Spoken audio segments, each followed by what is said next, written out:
Good afternoon, good afternoon. Another Sunday for the people, by the people. Well, guys, I missed you guys last week. I mean, every now and then, Pasamba will sneak in from work and say something or have an opinion. But you know how he is. It all comes down to what the issue is. So somehow he decided we were going to talk about coalition for change. Apparently, he doesn't have an opinion, so he stayed away. And for you, of course, I can understand. Yangi joge cha Kabaga, Muhammad sallallahu alaihi wasallam. And so for you, your excuse is genuine. So I was here with my main man, Salagi. It was a hell of a conversation. I really liked it though. We were able to get into, different issues here and there. And you know what is funny? I thought it was going to be like, because Demba, when I called Demba to come in and help, it's like, well, I'm going to say, 3 hours is just too long. I'm like, okay, I'll cut it down to 2 hours. You know what is funny? We ended up being on for 4 hours. And I was like, Demba, you see, this is what happens. The moment you start talking, you wouldn't even realize it, I guess. But I also have to thank Demba, though, because he made a good program out of it. And Alaji Sow, my main man, I haven't seen him for years. And he was able to come in and join the conversation as well. But coalition, the talk of coalition, we're always going to talk about it until 2026. So last week would never be the last time we're going to talk about it, and we're going to continue talking about it. Pop Samba, te yangi sol samba kana amika Cabral bide. What's up with that? Is it the activism in you now that you are ready to, what's up? Well, anyway, happy Palm Sunday to all our Christian brothers and sisters around the world, because nowadays is the Holy Week. You have Easter, Palm Sunday today, Good Friday, Friday, and then Sunday, Easter. So to all our listeners and everything, but most, and I followed the show last week. Actually, right. I could not come in, but I heard bits and pieces here and there. And you're right, coalition talks would always be here. And I'm glad you said that, because that would segue me into something that is very important. We in the diaspora have always paid particular attention to, and that is the April 10th, 11th anniversary. And this was when Jammeh brutally killed 14 students. And we all know, Nemusa, if there was a catalyst for the struggle, I think that was one of it. Because up to that point, for the most part, even when Koro Sise was killed and others, for the most part, it was mostly about, the political aspect of it. Correct. But when Jammeh 25 years ago decided that those kids were to be killed, it did something to people. In fact, it opens the eyes of many people to just the excesses and the dangers of Yahya Jammeh's government. And I think it brought the urgency of the situation, where we were like, something really needs to happen to make sure that this criminality comes to an end. And of course, the first order of business to 2001, when they tried to get a coalition, even our guys in the UK, MRDG, Movement for the Restoration of Democracy in the Gambia, the James Bahams, all those people, Apply Jobs, and everybody in Chongan, try to see how do we bring the opposition in the UK to talk about coalition. That failed. Of course, we remember what happened in Atlanta, which brought about NAD. That failed. 2011, we went at it again. I remember you drafting the whole concept of a coalition, and of course, we had our little fights about it behind the scenes. That failed. And of course, 2016, finally, we were able to succeed. And the reason I'm saying that, Musa Amoy, it is sadly 25 years after, and 8 years into Barrow's presidency, still justice is proving to be elusive to these victims for whatever reasons. They will talk about funding, they will talk about all these things. And some of these kids whose lives were cut short, or people who have been maimed through that, are still struggling to live a decent life because the justice is elusive. And then the sad thing about it most, the betrayal of the whole cause that we were engaged in. Because Barrow's change did not come out of a vacuum. It was not like normalcy that brought about this change. People faced an existential threat and believed that something had to happen to change our situation. To see somebody like, I mentioned Seedy Njie the other day on Coffee Time, and people may think that I'm obsessed with him. I don't care.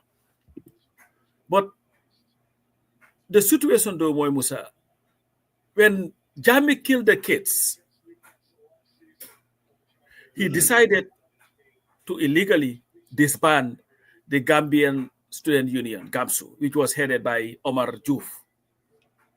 And he decided to replace it with another outfit called NAPSA, which is the National Patriotic Student Association.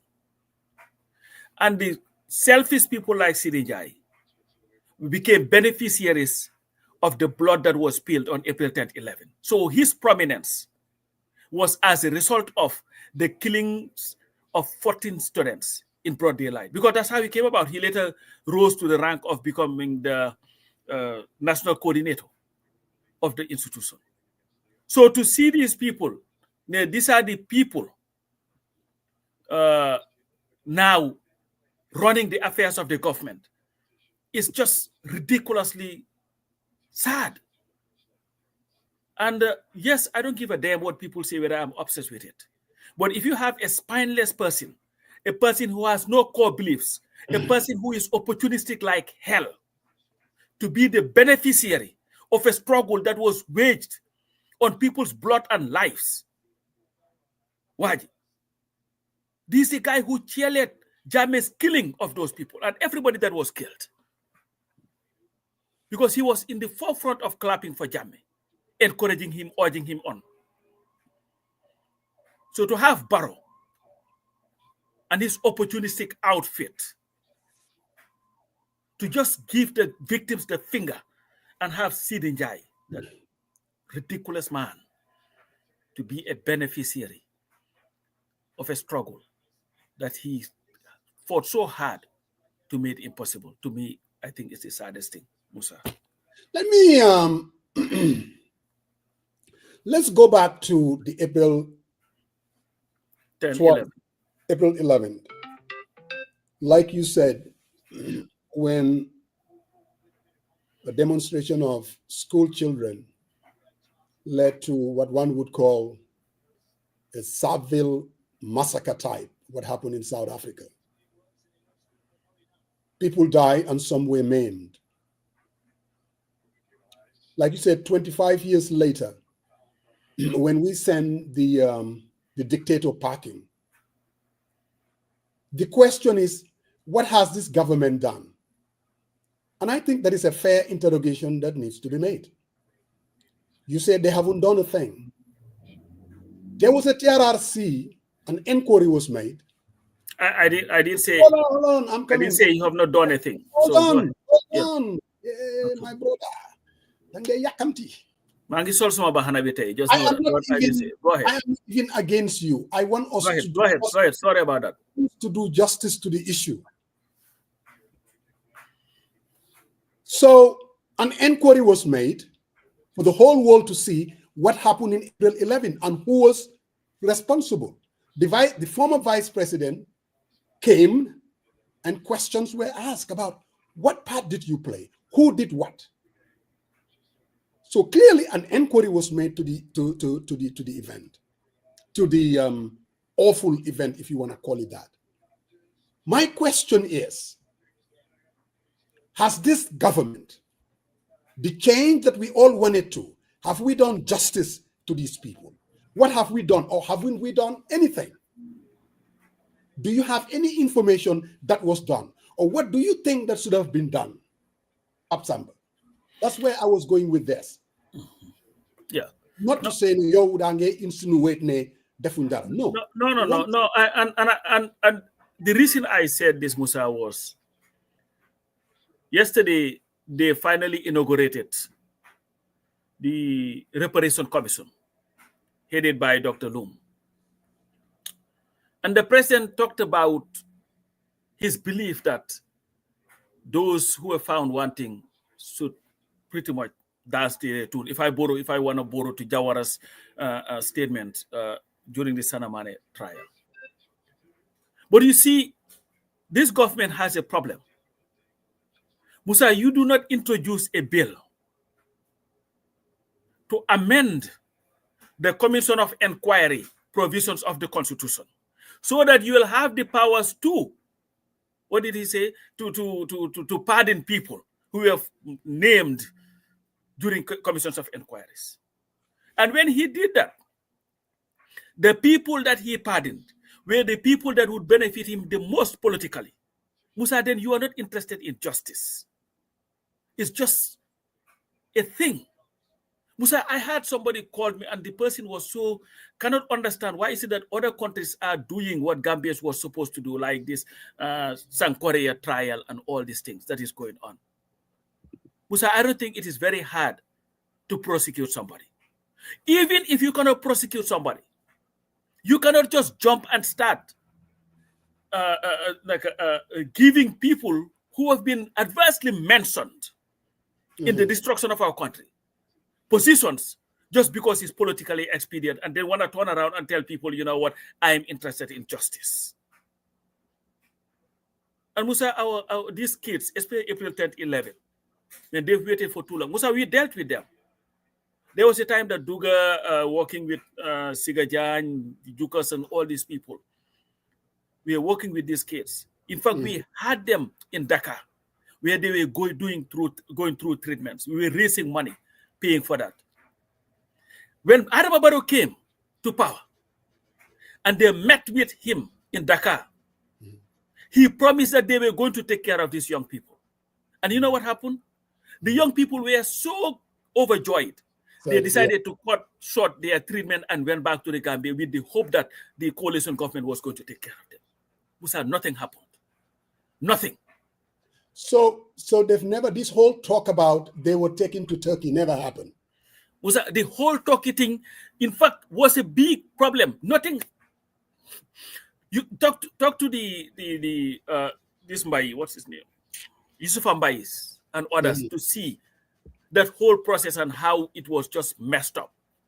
Musa, you see, the political will was never there to take care of these victims. Let's allow. Sorry. Go ahead. I've gone through this. We've worked with these young people for a very, very long time. It's not something that we're saying and say we just criticize. No, we worked with them. Yeah. We raised the money. They were doing some treatment. There was a time when Yusuf Mbai was very, very confident because he was trying to, in fact, be able to do some movement in some of his lower limbs. Correct. Everything just went poof because of Adama Barrow promised them in Dakar that they were going to be taken care of. So he promised and never delivered. Never delivered. So the promise was I would rather have Seedy Njie, who benefited from your killings and your handicap by being the chairperson of NAPSA. Can you imagine a Yusuf Mbai sitting and looking at himself confined to a wheelchair for the rest of his life and seeing the person who, as a result of that day, became prominent politically to be now the biggest enjoyer of the struggle that just came about because of that killing or that maiming? Yes, sir. Brother Maron, I'm not missing a plus B because for 3 weeks you've been out of action. So. It's actually 3 weeks, Musa. So yes, definitely. But you know, I miss you. I miss personally because I'm always waiting for somebody to say, hold on. One day, like my mama Daniel.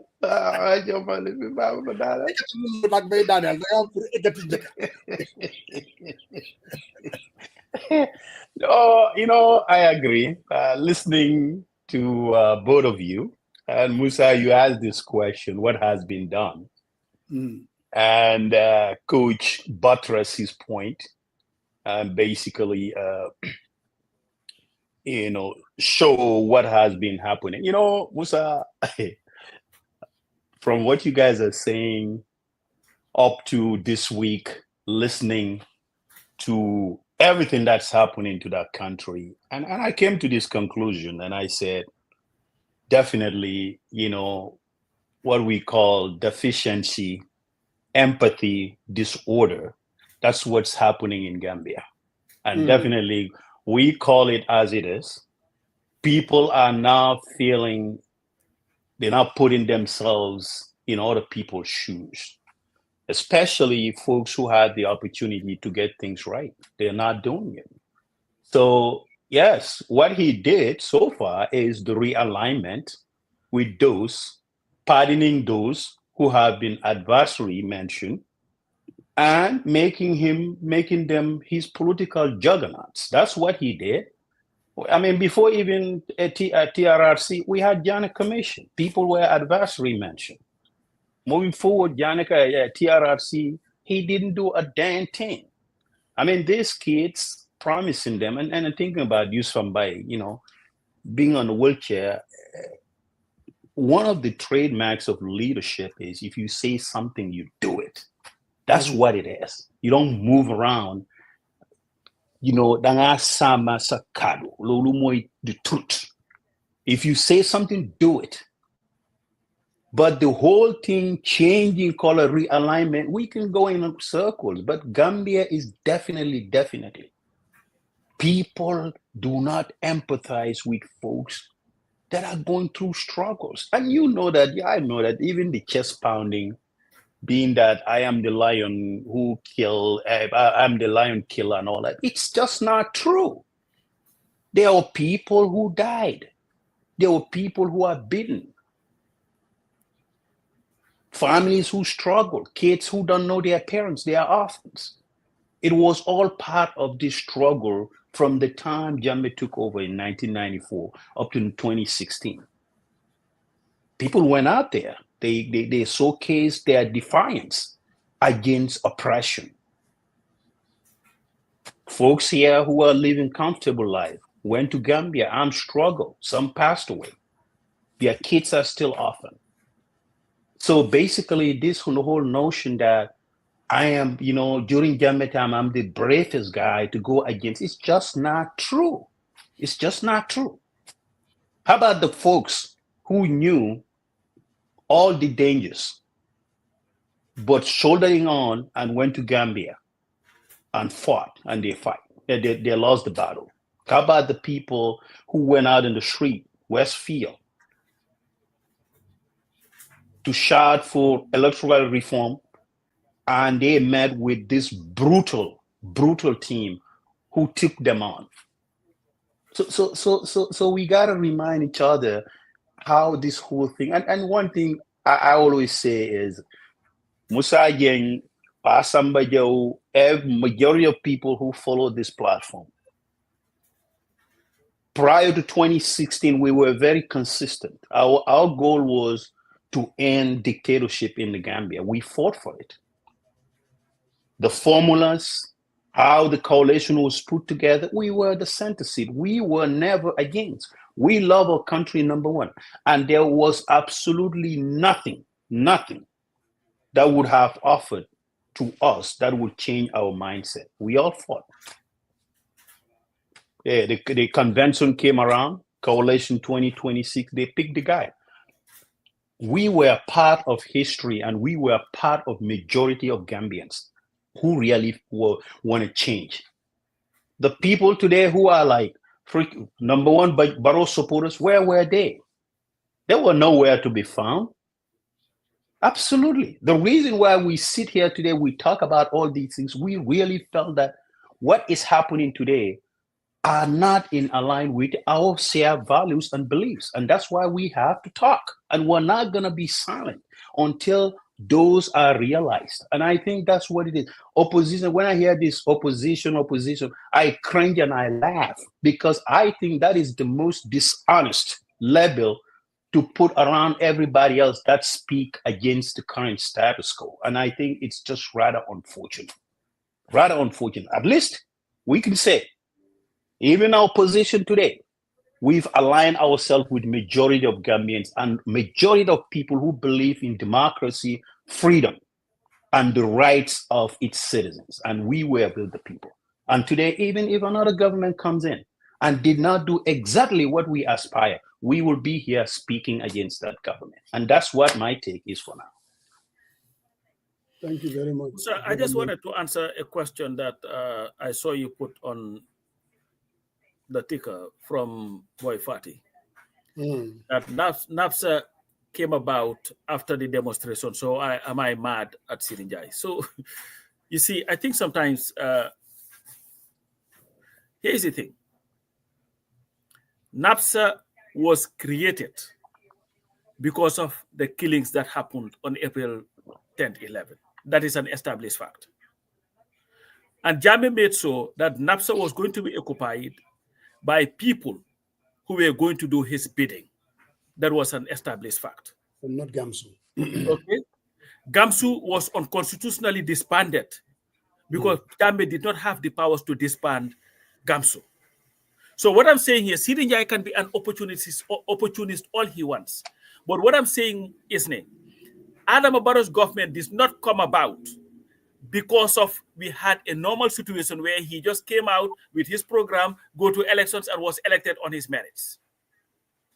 Coalition 2016 was made possible because of the collective abuse of Gambians by Yaya Jammeh. If April 10th, 11, 2020, 2000 did not happen, most Gambians would have believed that Gambia was normal. That's a fact.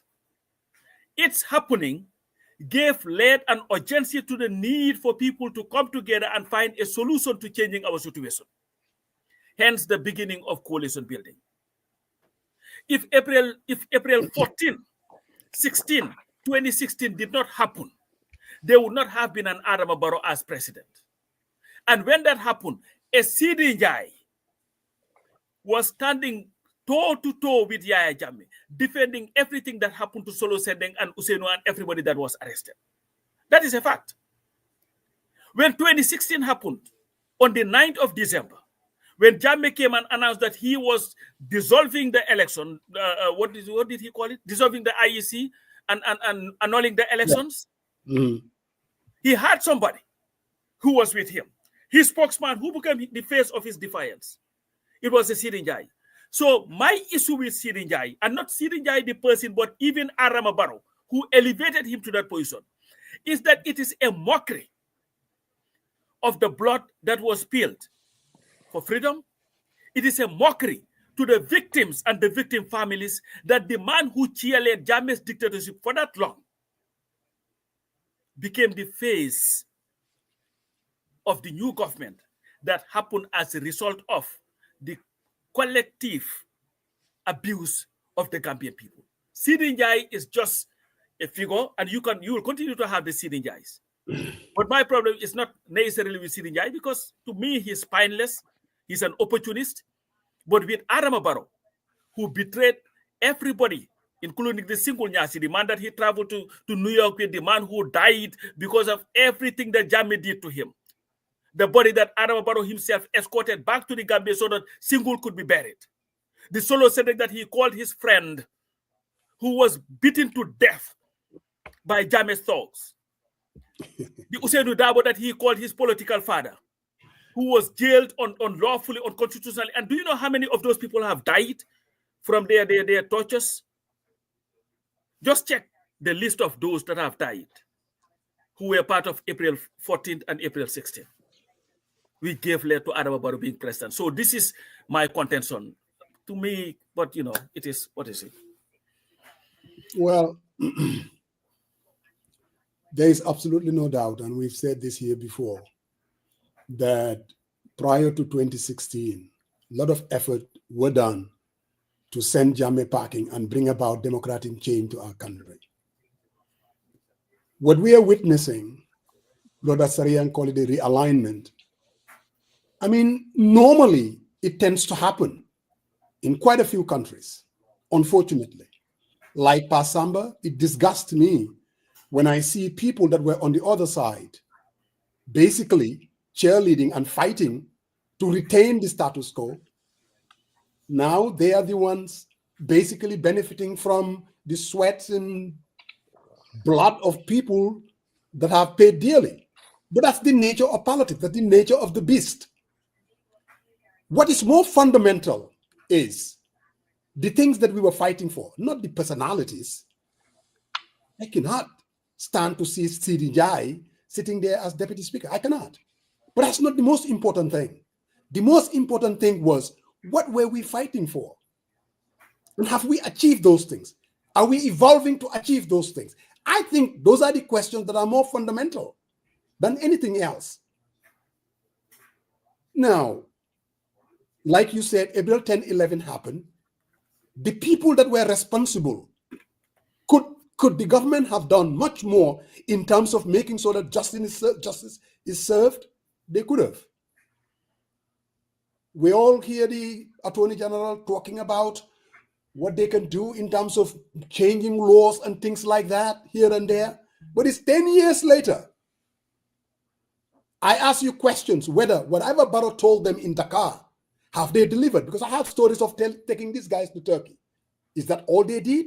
Were they able to, somebody like Yusuf Ambai, who was out there, could the government have done a lot more, whether it's in terms of training, whether it's in terms of taking care of them? I haven't heard it. Maybe they have.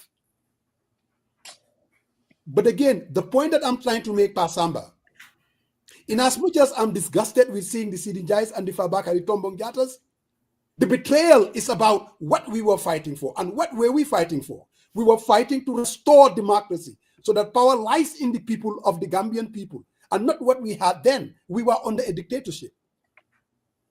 Have we achieved everything?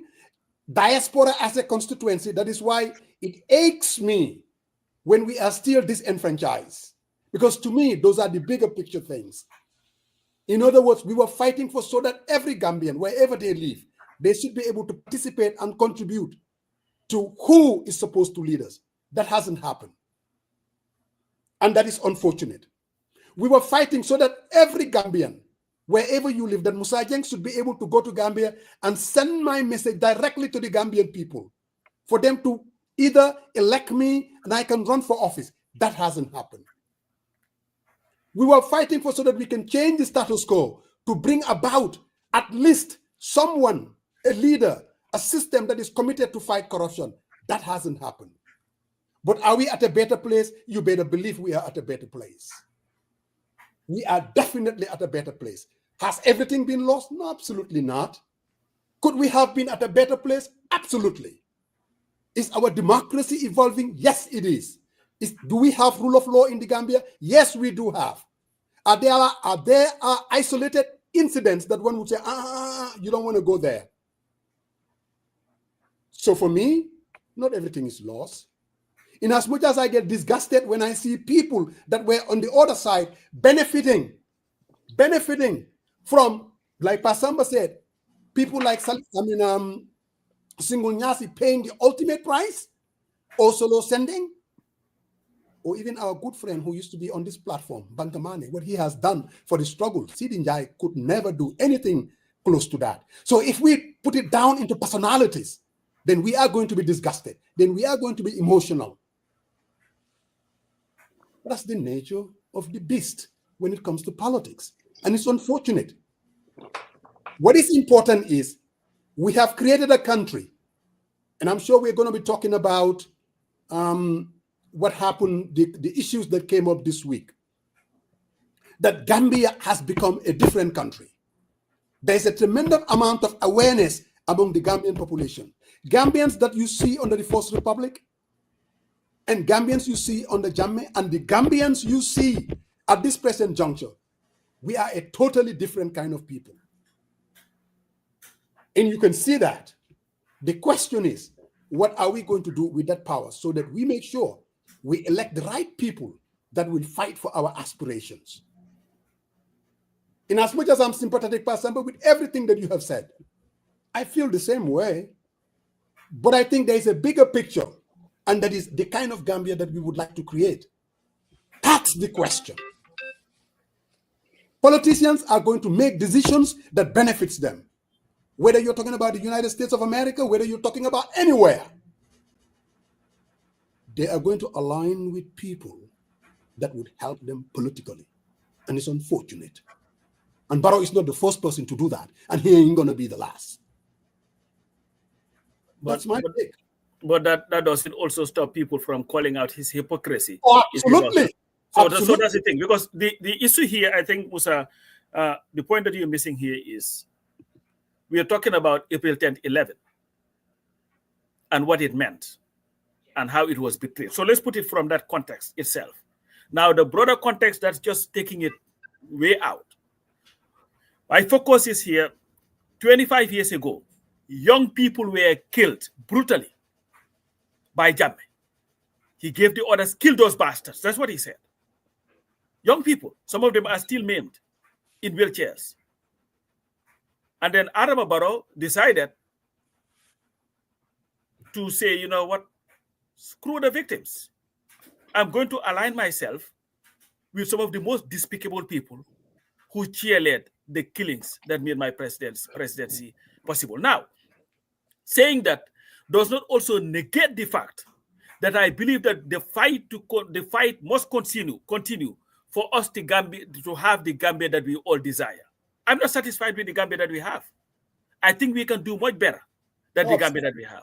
Absolutely. But again, that does not also mean just because of I'm looking for how do we get to the Gambia that we have, that we cannot also question the issues that makes that, in fact, struggle for that Gambia to be more apparent. Because that's what it is, Musa. You had a clear plan. I am not doubting, yes. I am not doubting like the phrase that you just made. And that is, Adama Barrow basically said, give us the finger and said, screw the victims. And I'm going to basically yank the people that screw them. I don't think it's as simple as that. I don't think that he said, just screw the victims. To hell with them. In as much as I do believe what you said, that there was much more that could have been done in terms of fighting justice for these folks. There's much that could have been done to make sure, like I said, there was an inquiry that was made to get to the bottom of who was responsible for the maiming of the children.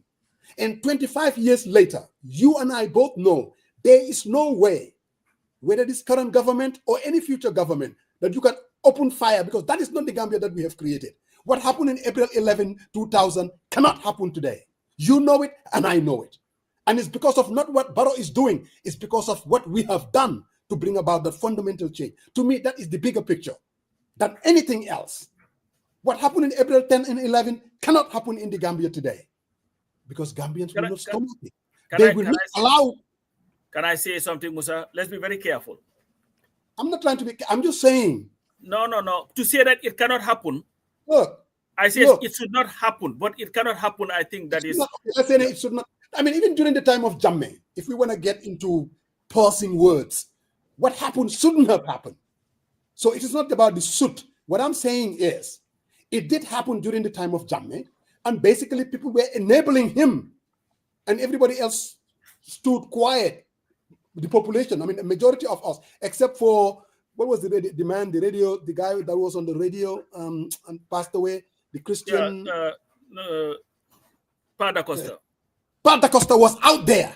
How many Pa da Costas did we have that day that will come out and say, you know what we are witnessing in our country is a travesty? So so you're talking about the reaction. Hold on. To it. No. I just want to understand. What I'm saying is the action that happened. Kids coming out, demonstrating, and they open fire and killing them and maiming them. I'm not going to sit here. I'm not stupid that it can never happen to Gambia. But what I'm saying is we have transitioned. What happened, the political reality at that time and where we are as a people, not based on what Barrow gave us, the Gambia that we have created. I can assure you that no one, if this thing were to happen today, you are going to see a whole lot of Pa da Costas. You better take Gambians are not going to take it lying down. That's what I'm Can saying. Can I remind you something, though, Musa? Oh my God, my brother, go ahead. What happened to those that were killed in Faraba? Basamba, you can pick and choose. No. Let's look at the big picture. The point that I'm trying to make. There are a lot of things that we can go and handpick here and there, things that happen. But I'm not in a position to come here and trying to defend it. All I'm saying is the political climate that we had that led to the shooting and killing and maiming of children. I believe we have created a Gambia that I'm not going to sit here and say it cannot happen, but I'm telling you, that's not the Gambia that we have today. That's all I can say to that.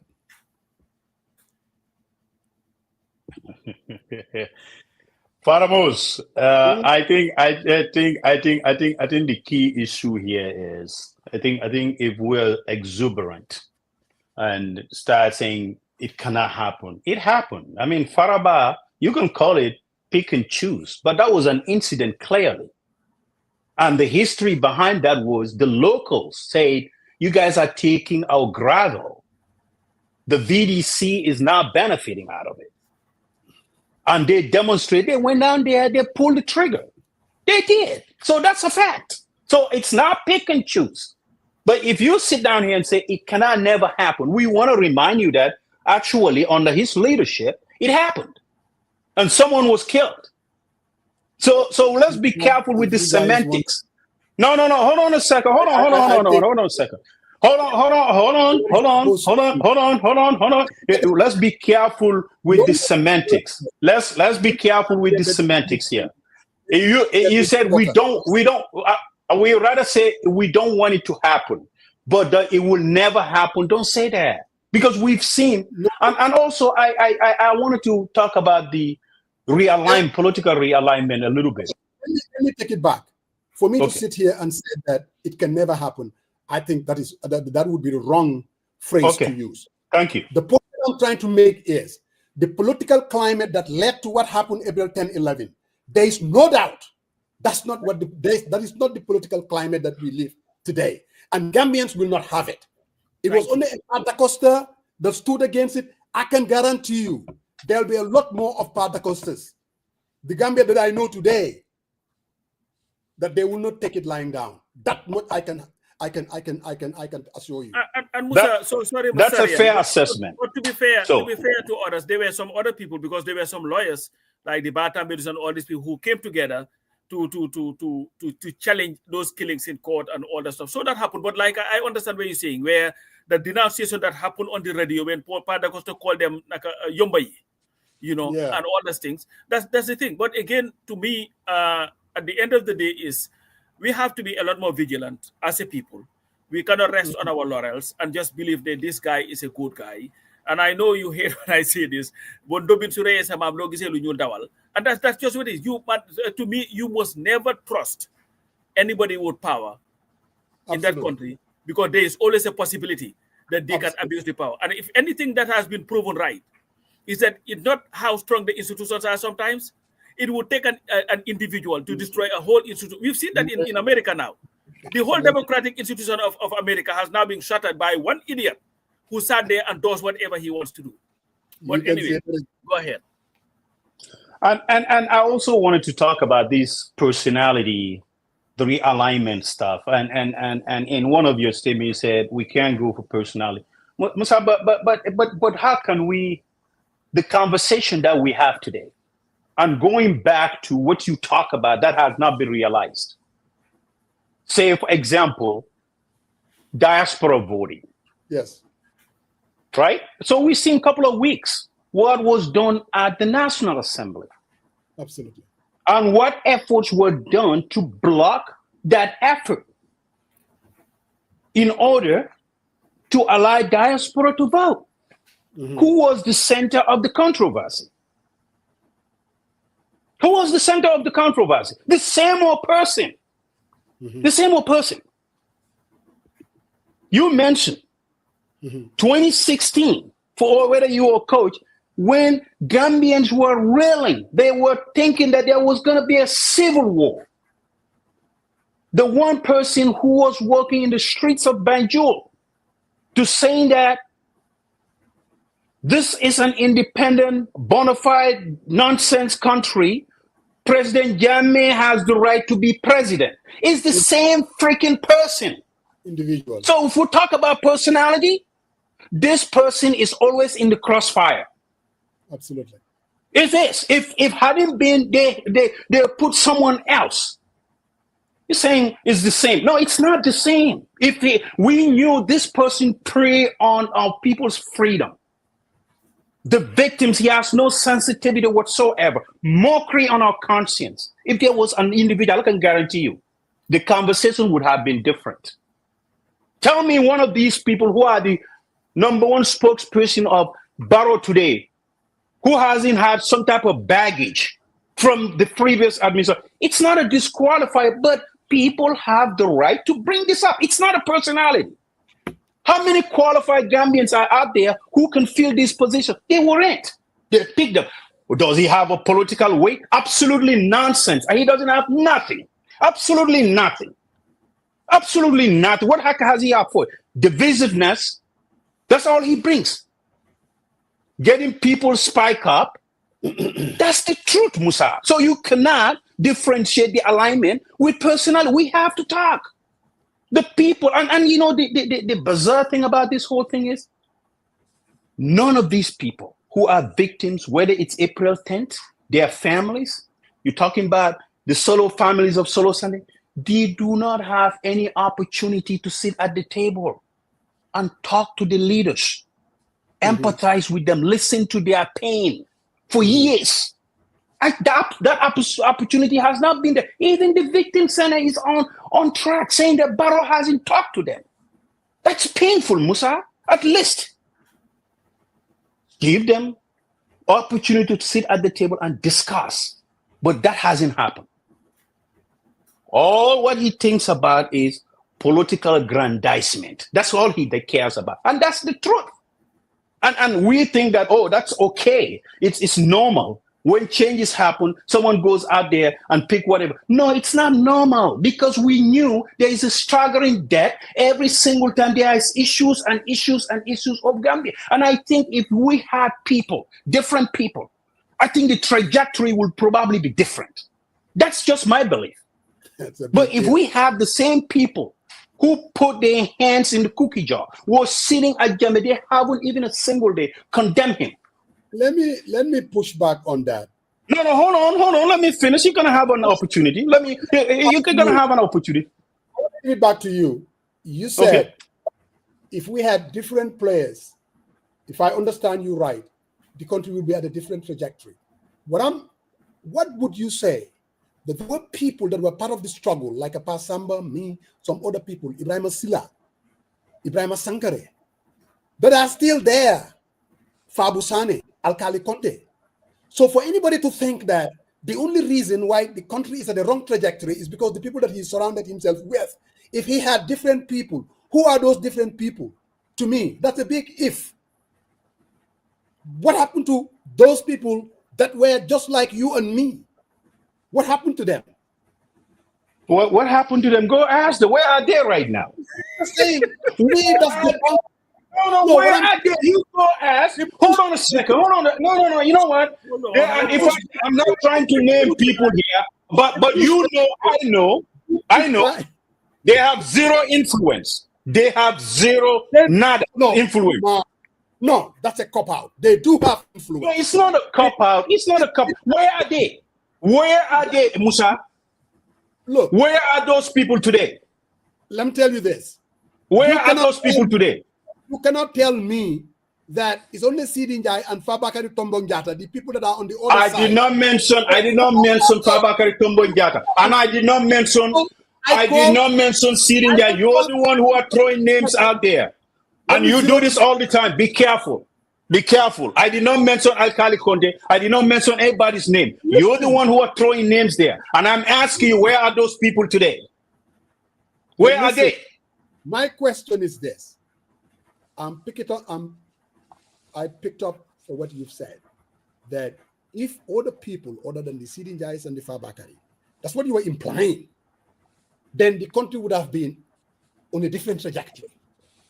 I'm telling you. And that's only Seedy Njie. No, it's not only Seedy Njie and Fabakary. No, it's not. You know, here is the thing. You like to hold on. I will push back on it because I'm talking and you came in, you cut off. You want to patch it on what you want to do. And I'm not going to accept that. I did not mention that it's only Seedy Njie and Fabakary. I did not. There are a lot more people in that government who are in the diaspora, who works for the government today, and they're not offering the different thing that we all aspire. That's just the truth. So if you're going to come here and cut and paste and talk whatever you want, you can do that. But that's not what I said. That's not the fact, Musa. That's not. You know, there are a lot of things that are happening in the country that doesn't align with our values. That's true. So coming in here, making this like a side sober person, oh, where's the Fabu son? Go ask Fabu son, call him and ask him where he's at. It's not my business to sit down here because I didn't mention his name. I did not. But I know for a fact, there are a lot of Gambians who are upright, who are out there, who wants to make a difference. Example like Manjang, who went to Social Security, make a strike. He was booted out. Why? Go ask somebody. Go ask the president. So you can't come here and make things normal. Like you cannot normalize things when they are not normal. That's just the truth. Mr. Mom. Yes. The reason why I throw those names is to make my point that to push back on what you were saying, that the only reason that the country is on a wrong trajectory is because the people... I did not say that word. I'm not saying the only reason the country is on a wrong trajectory. But Musa, don't say, if you know what, I will push back if you're going to say stuff I didn't say. I did not say that. I did not say that. Don't make it a laughing. You are making things. It's not, this issue is not trivial. We got people, hold on a second, and with all these smiles and cajoling and all, this is not funny, Musa. I'm telling you right now, you've been there, you struggle. You fought for it. No, hold on a second. Hold on. I'll push back because you know what? You try to trivialize stuff, and that's not trivial. And I'm gonna stay there. It's not. You very know they demolished people's house last week in Salagi. We're gonna get to that. No, we're not going to get to that because you are talking about the different trajectory. Nobody. I'm thinking that if Pastor Mbaja was there, it's going to be different because he's not going to be scared to speak to power. He's going to speak the truth, irrespective of his personal belief. I believe that. So telling me that, how about the guy? Go ask those guys why they didn't stand up, why they didn't have the backbone to stand up and push back. Can I say something, Musa? Musa, you see, sometimes it is very difficult to know what somebody is going to do presented with a situation. We've seen what is happening here in the United States. You're watching this country and see people who used to have a position on governance, on democracy, on respecting the rule of law. They've all now become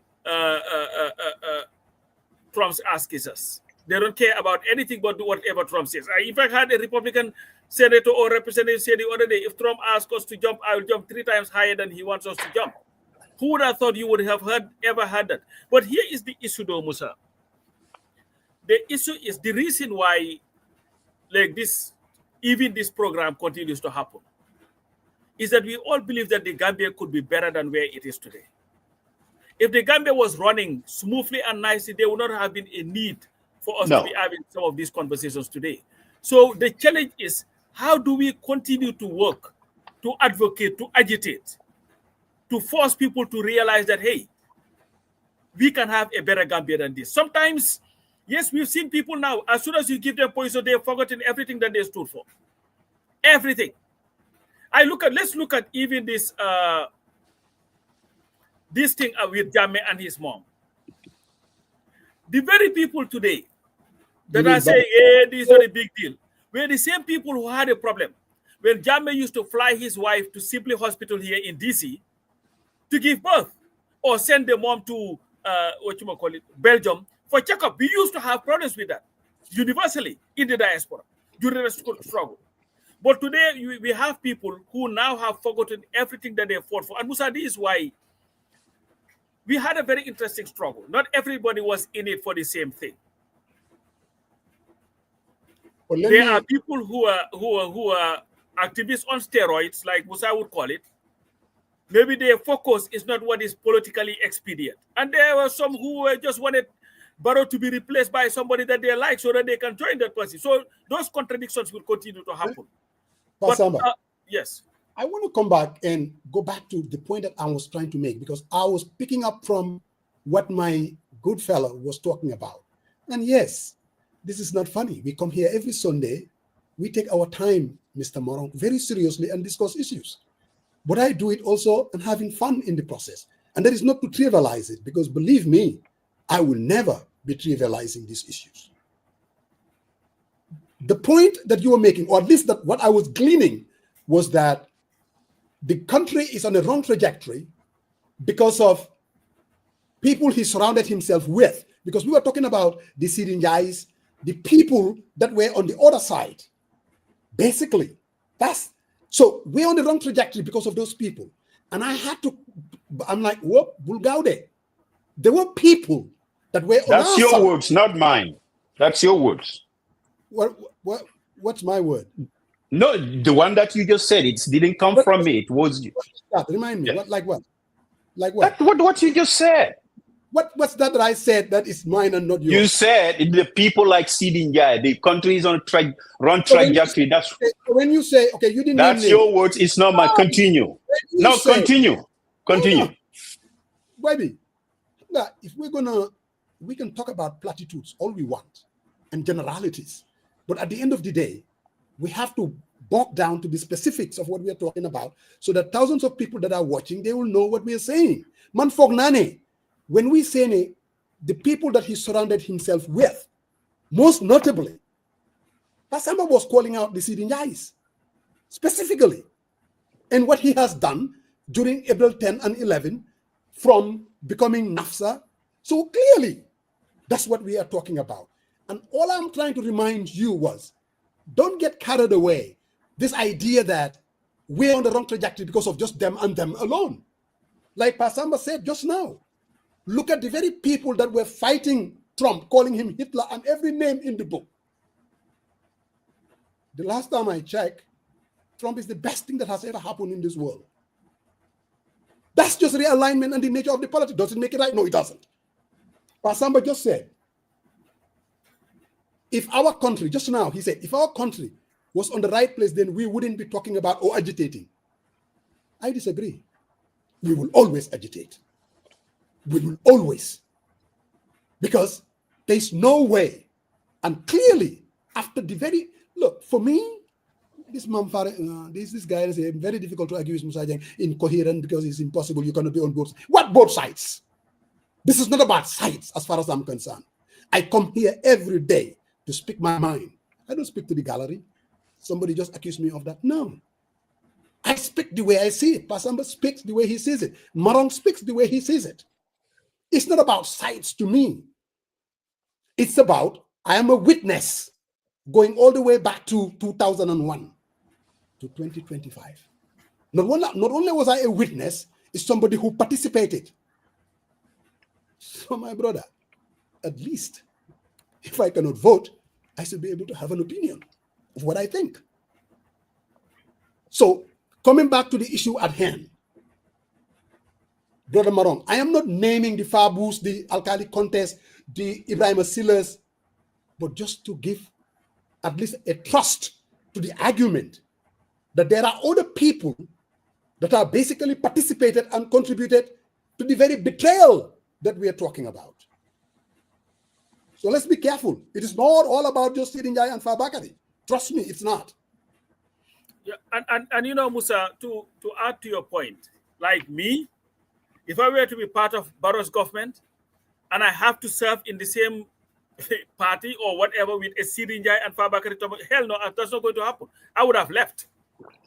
For Barrow to even come to me and say, oh, we are going to form a coalition with APRC, the APRC with everything that they did, I will not be part of that.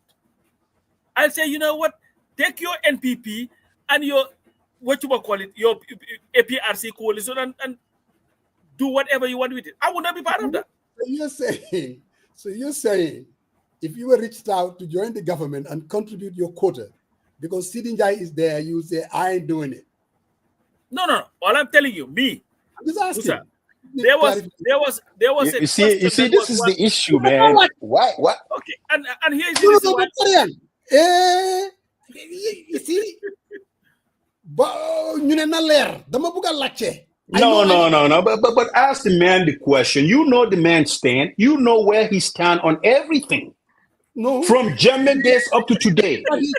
So why are you asking him such a question? It's below. Buddy, no, Musa, let me tell you, Musa, if somebody knows me, if somebody knows me for stepping away from something that I do not agree with, you know very well, I will never, on the face of this earth, be in any form of association with the APRC or anybody at Jame and Diem. It's not happening.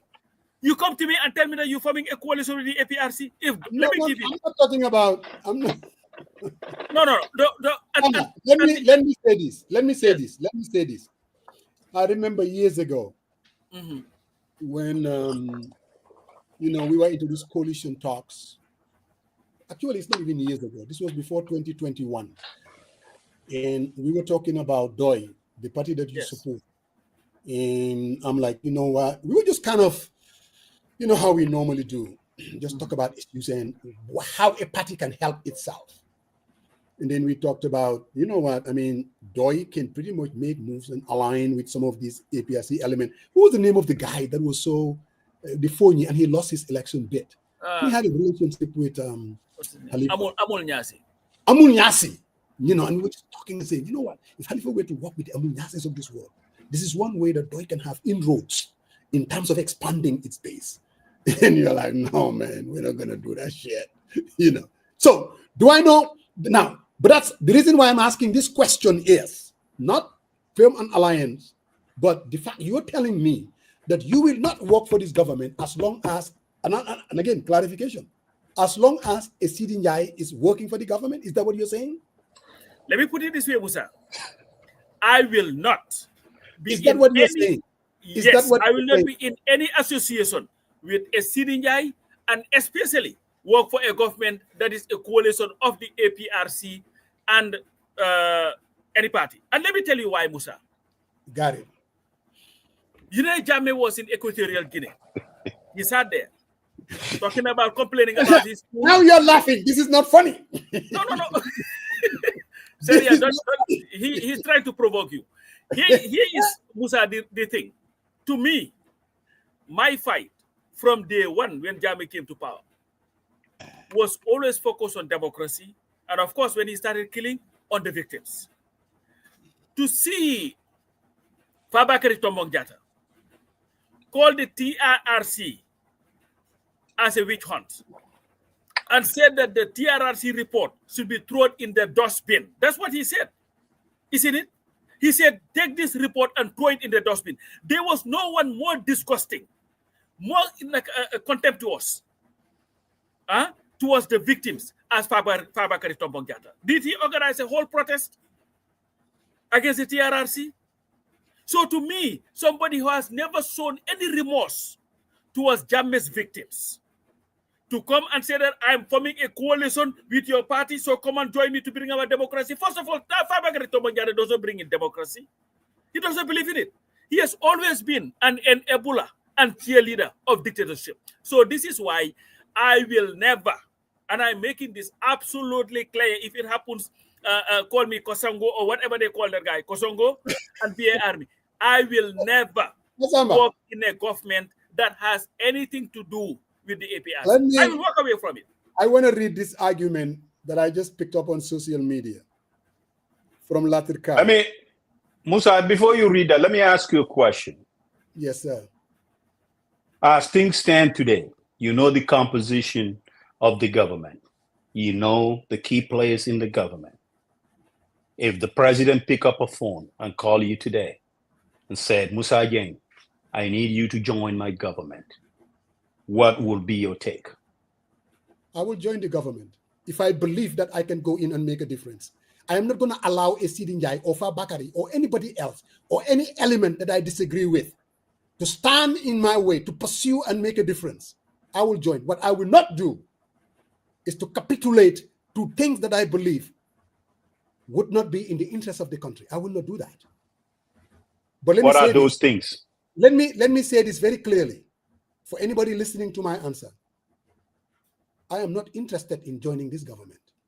Musa Jeng is okay. That is not the question that you asked me. I'm answering it directly. The Gambia that I see today, there are opportunities. There are people in the government that are making a difference, irrespective of what Seedy Njie or Fabakary Tombong. I do believe that the Minister of Higher Education, Gomez, is making a difference. I really do. There are other ministers that are making a difference. You see, government, my friend, sometimes we can all get carried away. I ask you a specific question. Just give me the answer and you tell me the reason. Don't go into naming other people. We all knew other people, right? So I ask you a straight question. The wine dingling and all that is totally unnecessary. You give me an answer. That's it. Let's move on. Knowing what you know now, with the kind of skill sets that you have, being a sailor, being in the army, being working in logistics, if you receive a phone call from a president saying, genuinely, the skill sets that we have, I want you to come and help us do this, what would you do? I will not do it. Okay, I respect that. I will not. I mean, straightforward, I will not do it because my values doesn't align with. Well, hold on a second. You asked me. You got to give me an opportunity. I answer you. I gave you opportunity. Hold on. Let me ask. It's not. By the way, it's not only being a seller. I have extensive experience. You know what I mean. No, hold on. Give me a second. But my values doesn't align what I'm saying today. It would not. That would not let me to work with that. I'm not gonna say I'm okay. I'm here in the United States, but I'm not only a seller. I'm not logistics. I'm a certified project manager. So hold on a second. Hold on. Let me say that. It's not bragging, but I'm not gonna do it. I don't need to get out there. The government that doesn't have empathy for its citizens. I'm not gonna do it, Musa. Period. So Musa, you said something. No, I want to ask you a question. You said something in your answer that you want to be clear to people that you have no interest in joining this government. Now, I want you to expand on that, yes. Yes. People tend to misconstrue because of the question that he asked, that maybe, we now know Musa Jeng, the reason why he comes and says this and that and that and that and that, he's looking for a job. I am not. I am only responding to the question that Sariang asked. Okay. All right? If, just like you all heard what he asked, and I'm responding it honestly, that if I believe that I am offered a job that I could go and make a difference, I will not allow a Seedy Njie being in the government to be in the way of me going in and making a difference. No, I could care less about that. Coming back to, well, there's always a, let me come. In 1992, at the the magistrate courthouse, KMC, there was a politician who was asked a question in Wolof.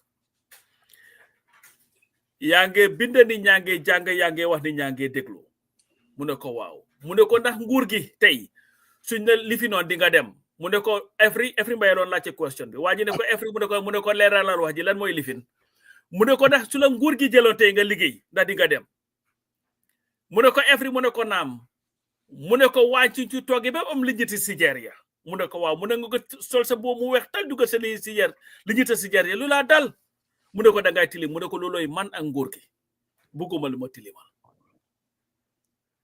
so man munuma bokk an association with the APRC. I cannot even sit talk sax ñu ne ñu ngi am meeting and I'm looking at Seedy Njie in his face knowing everything that he stands for. I'm in the same team with him to try to help the people who were abused by Yaya Jammeh. No. I respect that. He asked me a question, I gave an answer. And I respect it. And I respect we respect your answer. There's absolutely the idea that anyone who joined the government, I absolutely disagree. Esa Jawla has a problem with your Donald Trump accent. That's only Musajak Esa. You know. And Esa Jawla, he's my sister. But let me come back to Patama. This one is interesting. This guy is defending. Oh, it went. I just saw it on. It's gone. Anyway. You mean when he was talking about a country that relies on foreigners and this thing, and now Latinka said something about Seedy Njie that I thought, it's in line with the discussions that we're having, and I thought, but it's okay. It's not. No, really. Please look for it. I would wanna deal with that. Yeah, and see, I sometimes come across us. Yeah, Musa, coming back to see, and I'm going to mention his name last day today. Right. The dangerous thing about him. Look at even the clownish display on the 25th of March at the National Assembly when he was the presiding speaker. In fact, nothing pisses me off when I hear you're like an honorable speaker. I'm like, there is nothing honorable about this guy. Nothing whatsoever. It's not about him. Anybody who's a speaker and they address him as honorable speaker, just call him Mr. Speaker. You don't have to go honorable. I'm not calling you honorable if you're not honorable. I will never call Donald Trump His Excellency or honorable because to me, this is what Latin says. He said, now here is an unpopular opinion, at least on Gambian social media. That's what Latin said. He said, I think Honorable Seedy Njie is the most unfairly handled personality on Gambian social media. I have had that argument in close quarters a lot because most of the people around him give him a lot of stick. He said, I always ask for someone who has never been accused of economic crime, never accused of human rights abuse, never been accused of anything real during the former regime, worthy of criminality. Does it make sense that he's attacked more than anyone else on social media? Can I come to that, Musa? There is one side of Seedy Njie that's not this thing. On Monday, 9th August 2010, Seedy Njie was arraigned and charged with 3 counts of stealing by person in public service contrary to Section 257 of the Criminal Code, Cap 10, Volume 3, Laws of the Gambia, 1990, before Magistrate Hilary Abeki of the Banjul Magistrates Court. And you know what he was accused of? According to the particulars of offense, poor guy, he's never been accused of human rights violation. He's never been accused of. Here is what happened. According to the particulars of offense, count 1 stated that Honorable Seedy Njie, according to the article, in the month of March 2009, in the Kanifing Municipality of the Republic of the Gambia, acting in capacity of Deputy Coordinator of the National Patriotic Students Association with intent to defraud and stole $28,000 being money for payment of NAPSA Congress members' accommodation at NYSS and thereby committed an offense. And it went on. In fact, what happened to that case? They abruptly just dismiss it. So to say he's never been accused of economic crimes is a farce. And secondly, that argument does not even hold water. Musa, you do not have to be a killer to be an enabler of dictatorship. No, I'm just responding to what's his name? Latinka. Yeah. He's never been accused of economic crimes. What has this man done in encouraging economic crimes and human rights violations in that Gambia? What has he not done? So it's not a matter of whether Musa, do you know how many people were Boy Fati has become really such a sad soul. They accused and not found guilty. What the article said that he was never accused of economic crime. Is that what they said? Is it that what? Do Linger read? Is it that what Laterka said? And Musa definitely believed that this article is true. Seedy Njie was never been found. No. That's why he brought it up. Most people missed that. No. The article that you read by Latin. No, Balal Marek, I want to help your boy because he has now become so psychophantic. There is nothing that you'll say, your boy Fati. nothing that you will say about Barrow and his people. If I can tell you one thing, I believe now that Boy Fati, if Yaya Jammeh were to become a member of Barrow's government, he will defend him. The question that I want to ask you is, Latirka, what Latirka wrote, which I'm responding to, did he say that a man who has never been accused of economic crimes or human rights violations, is that what he said? Yeah, he said, yes, he said. Did he say a person who has never been convicted of, or a person who has never been accused of? He has never been accused of economic crimes. And he said, never accused of human rights abuse, never been accused of anything really during the former regime worthy of criminality. And you know what? And I just read you. Maybe he missed it too. No, a lot of people did. Did you in fact know that? Most people didn't even know that part of him. Because it went like this, and then before you know it, they dropped it. Sibwapa. Yeah. So to sit here and say, how many people has Jammeh ever been convicted of killing anybody, Musa? Huh? Personally. Has Jammeh been ever convicted anywhere of killing anybody? But he's been accused. And we also the TRRC. No, because I'm just trying to deal with the argument of Boy Fati. So if the argument, he's been accused but not convicted, so Nakalatura, what is Jammeh then? I'm going to meet the TRRC. Jammeh, yes, clearly he's still yet to be. So for your information, Seedy Njie has been accused. So clearly. I mean, charged. Look, Seedy Njie is not somebody I will hold briefs for. I mean, let's just be clear as far as I'm concerned. Sometimes we can't tell, I just cannot tell. Well, I mean, I'm like you. I'm not like you. No, it's not. What do you mean? You are not like me? Look, what do you want me to? I'm not like you. No. I'm just saying. What do you mean by I'm not like you? Because I have never had any personal grievance against Seedy Njie. I never talked to him. I've never had any cross paths with him. I don't want to know him. I don't want to talk to him. That's it. Seedy Njie is not my cup of tea. Seedy Njie is somebody that I disagree with. We don't have anything in common. Like most Gambians, I do believe he would do anything to stay relevant. Even if it is not this government, it will be the other government. Those people are not my cup of tea. They're not, really. And you are telling me, I cannot tell. Because you sometimes the fact is, what have I said? No, because I really believe that you search. You did your Musa, I also know you now. So you did your search. You came up with this article. Hold on. You came up with the article to buttress your point that we cannot be, and this is not personal. I think I would speak. Hold on. I would speak. Whoever so be. I don't care who is the next guy, whether it's UDP or whatever. If that person feels the capacity and not delivering with what Gambians elected, I will be here speaking up. It doesn't matter who that person is. I'm telling you right now. It's just that the fact that Musa, even on the beginning of the segue, you just stated the big thing about diaspora voting. We all saw what happened in the House. This could have been done. But what technicalities happen to shut the whole thing down? And who is in the center of the controversy? I know you're not going to be there doing that type of stuff. Coach is not going to. And most of the people like Tuklorsi, we work things out knowing who the Diaspora Club went to chairman, tried to build a hospital. Who gets in the way? In time because of politics. We call spade a spade. It's not something personal. But do we think about those women who share beds when they're delivering? I mean, these are things that comes into my mind. Why do we have to get politics in that way, whereby we cannot work in the common good? I have a problem with that person.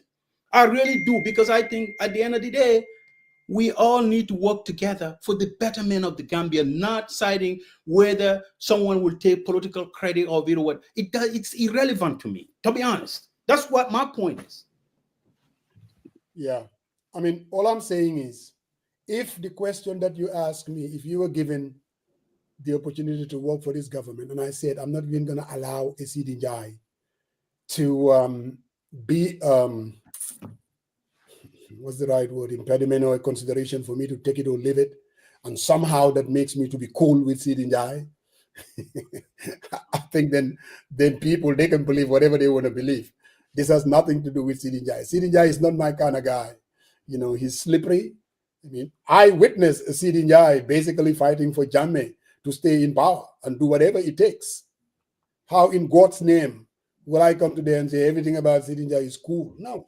And I did not search for it. What happened was, you know this program. I cannot even. I just saw it on my phone. And I don't think that Latika is even watching.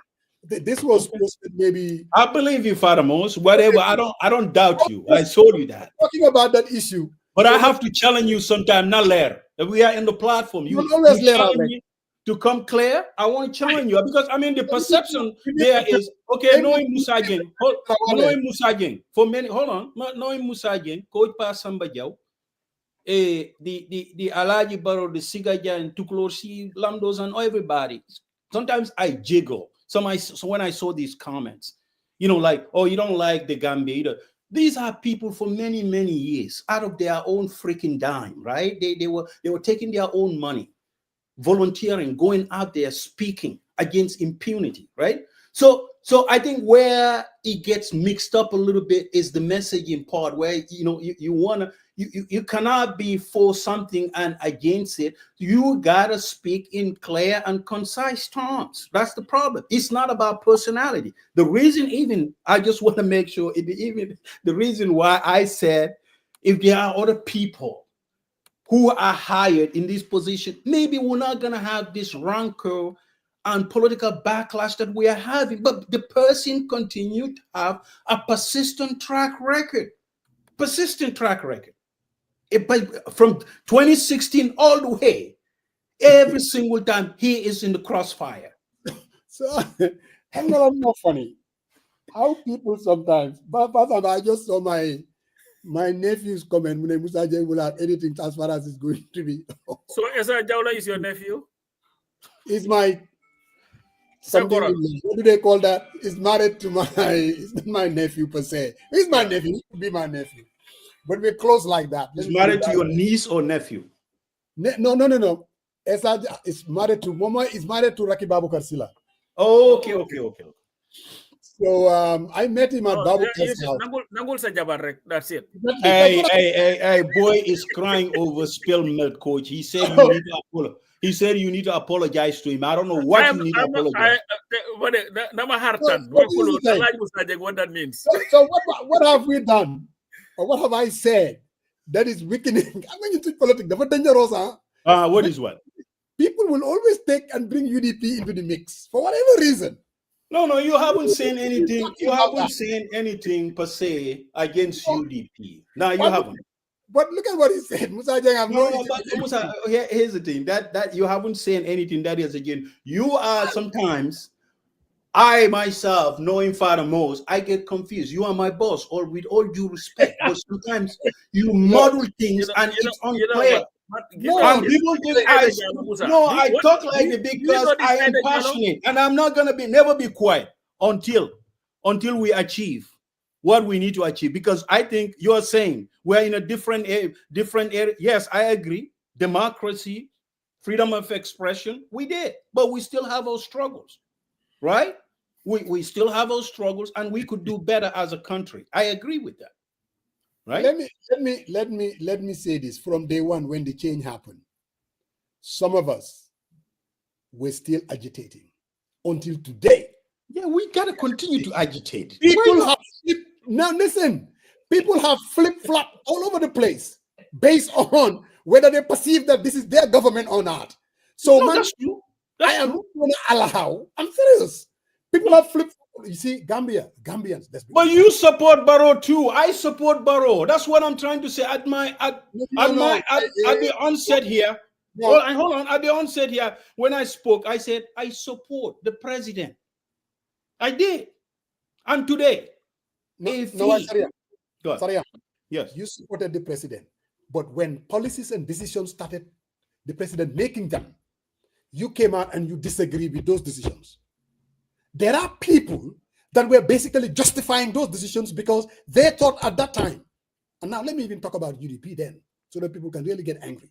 There were UDP supporters that were basically saying Barrow couldn't do anything wrong because they perceived at that time that this was their time. Some, not all. That's the truth. Yeah, So, well, that's true. I mean, I'm not going to deny that. I mean, what I'm saying is, what I'm saying in other words is, look, we've been around for a while, and politics can be sometimes strange things have happened, strange bedfellows all over the place. We all see that. Consistency is a very scarce commodity, if there is such a word. Scarce commodity in the Gambian landscape. I can tell you that. Consistency. Gambians can be all over the place. And I'm not just talking about politician leaders, even supporters. If I'm supporting Sobea, Isafal can do no wrong. Even if he make things that I disagree with, to hell with it, I'll look the other way. We see it all the time. And the only way we can build a real democracy, a real rule of law, we call it as we see it. If a government is doing anything wrong that we believe is not in the interest of the country, we should call it out. Okay. Plain and simple. Plain and simple, man. Plain and simple, Musa Jeng. As you said, we will say it as we say it. So why don't let's go to the next segue. And this is a good segue. This is a good segue. This is a good segue. No, Musa.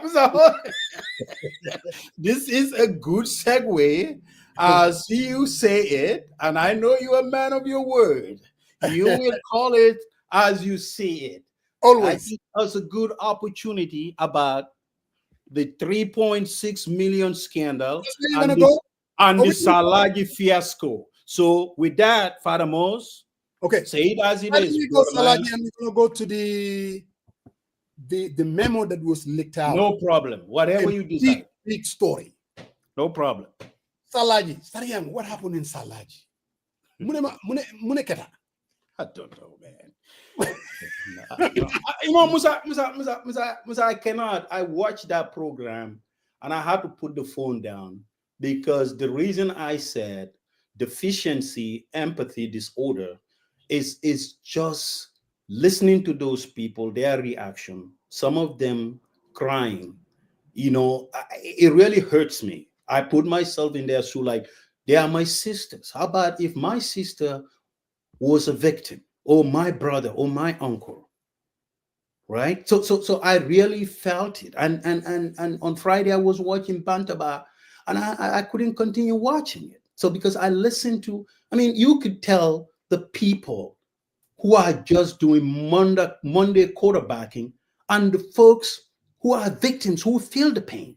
You can tell. I watched I was up for Fajr prayer and I click on the press conference didn't even start it, organized by Minister Dr. Cisse. And I listened, watch every bit of that press conference and what comes out of that. And you can tell it was not genuine. I think, Musa, we could do better. We have land issues. I get it. But we could have done better. If someone, the victim, has papers and say, here are my papers. I had the plan. I paid every taxes. These are my documentation. They didn't compensate me. Why would they lie? Why would they lie? The onus lies on the government to prove to people. I think up to this point, they could have published the list in spirit of transparency and say, every person that's compound's been demolished, we've paid them this much amount. Here is it. I think it will bring a different conversation. But up to today, that hasn't been done. And these people are left mercilessly. They are in their compounds. Their fences were, knocked down. Their water taps. Where have we lost as a country the empathy? You and I both growing. And it go back to the conversation that I had with my brother, and I said, what I found in today's society is lack of empathy, Musa. Both of us, our parents back in the days. And I always say this, every gathering, whether it's a wedding or a naming ceremony, whenever we go out there, we start talking and people saying, oh, I achieved this, I achieved this. I always say this in Mandinka. And I say, Dewo dimbe Seedy Njie. Ifama la dinkende ala siatete. Do you understand what that is? No. Every person who was within that guy, you and I, think about our parents. Our parents didn't have a monthly salary. They don't. But how many, if we count, how many children were they able to raise, take them through school, feed them? We were feed breakfast, dinner, lunch and dinner. But nobody, even if they go out there during rainy season, they go out to the farm, whatever they grow, they put in their storage. That thing would serve until the next rainy season. And they are able to give out charity during Idul Fitr, all that stuff they give. And they were able to feed their families because of the way they treat each other, respect and dignity. People were living in family homes. Each has a house. They were living in harmony, peace, and love. But today we lack that. And when I see folks, regardless of these folks, the pain, the suffering, the psychological trauma, you cannot fathom. And that happened a couple of days. What happened? We got a leak that someone somewhere is going to take our money and pay for personal expenses. Musa, I cannot reconcile these things. And that's why I came up with this frame. I said, we're suffering from deficiency empathy disorder because the lack of empathy, the lack of helping and consoling families, feeling their pain, putting ourselves in their shoes. Musa, it's not, people have health impact. There was a gentleman who said, I know what I'm thinking today. My life doesn't worth anything. I took loans. First time they knocked this out, I went and took loans. I have family. So those things, if people don't think about it, and you go out there, you see the Minister of Information saying, oh, they have the right, they follow due process, they pay them. Where is the proof? You have the Minister of Moses, I don't know what his title is right now, former Secretary General, I think, or Chief of Staff, saying, I know due process, but where is the proof? I think you could be measured in your utterances, especially on a public domain, trying to console these families. So I think it gives me a pause. And I've been thinking about this. What is the different direction? Do we want to continue this? We are saying, oh, this thing gonna continue next week. I mean, with everything that's been displayed so far, the grievances, the outburst at the press conference, there is absolutely nothing. The Minister of Lands cannot sit down and say, you know what? I think I need to have a town hall one-on-one with these families. I need to give them opportunity to sit at the table and express themselves. And I think that is part of democracy and due process, Musa. And that's why I said at the beginning, folks have not been given the opportunity to sit at the table. And I think that's what needs to happen. We cannot continue like this. It's very painful, very, very painful to watch this. And I hope the Bar Association provides some pro bono services to these victims and challenge the Minister of Local Government to bring sanity to this issue. Definitely. So, I would have loved to have Amada, the Minister of Local Government, to come here and tell us what is behind the decision that was made to demolish the houses of these individuals. I think it's important. In as much as I'm a believer in the rule of law, I don't believe the idea that anybody can go anywhere and just put up a structure just because you feel like it. I have a serious problem with that. But I also have a much serious problem. Let me say this. I empathize immensely with these people because I know what is behind the idea of building, the difficulty of building a house like that. I had the government came and demolish my fence, just a fence.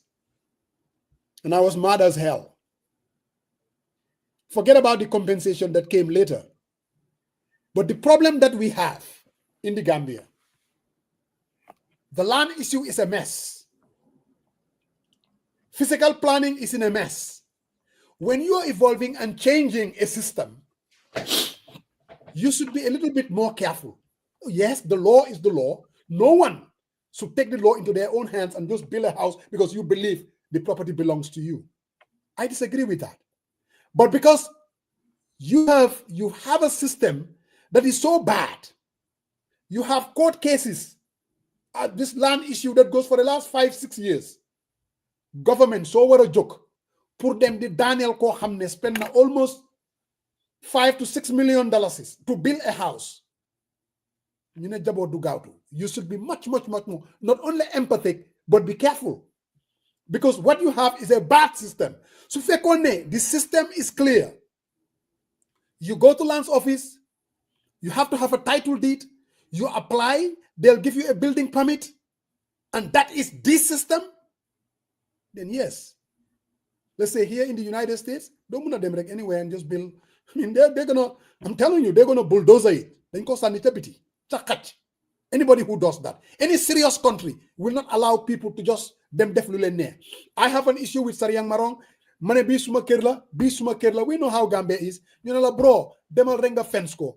So ko fence that means that you yakomo. Because people believe that there is not the system. The system is corrupt. If you want to change that system, you gotta be very careful. You gotta be very mindful. Buru dem di Daniel Kerinini, whilst your system, you're trying to clean it up. You want to clean up the system? We all agree. Let's be strategic, let's be methodical, and let's be honest. Don't hide behind me. Leave the law. These people have no business in building their houses there because for recreational center, schools. To me, those are seriously, that's why I said it would be nice to either have Amadba or the permanent secretary, Minister of, local government and lands, to tell us what have they done up to this point that they decide we are going to demolish these properties. Is that the only way out to deal with the issue? Could they have taken other considerations? Like I said, the system is bad. The system is ugly.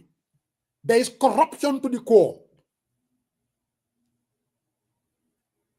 So you want to make such a decision?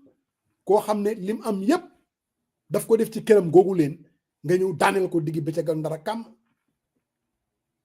And you think people are not going to be angry? That's not how a government should act. No. You fix the system first. Fix it. You know there is corruption at land's office. You know there is corruption at physical planning. We all know that. Go to the courts. Am na ñoo xam ne benn tey for the last 6 years ñu ngi xëccoo kan moo moom land bi. Sometimes people will be given, I'm telling you, they'll give Saria Maron a document, it's your land, they will give me the same freaking document. It is happening. So the system is in a mess. So before you take that leap, the Daniel Kerinini, I think you need to do a whole lot. That is why hopefully we will get the permanent secretary, even Sunmunta Ahmad Basa, Momu what new. Why this has become the last resort? Why did they decide to Daniel Kerinini? Because Bill Kerry Banjul mo affair la de. And something needs to be done. Like you said, they should go to the courts. Someone has to clean it up. Someone needs to clean it up. And I don't think that these people can just be left. Because like I said, man, Daniel Nansuma fence me. I'm telling you, it took me almost a year before I get compensated. I swear to God, it's way less than the amount of money that I put in. Mine was legit. It wasn't like I had my physical plan drawings and everything, and I have a bloody title to show this is my house. This is Fundraising KGM. You want to come expand the road? I get that because Legisun Road be Talibune Hangfana. I have to give them that. I ain't quarreling. But The amount of money that they compensate me was way less than what I put in. So we need to clean the system. And like you said, empathy should have been the driving force. Empathy. Because Bill Ker Gambia mom.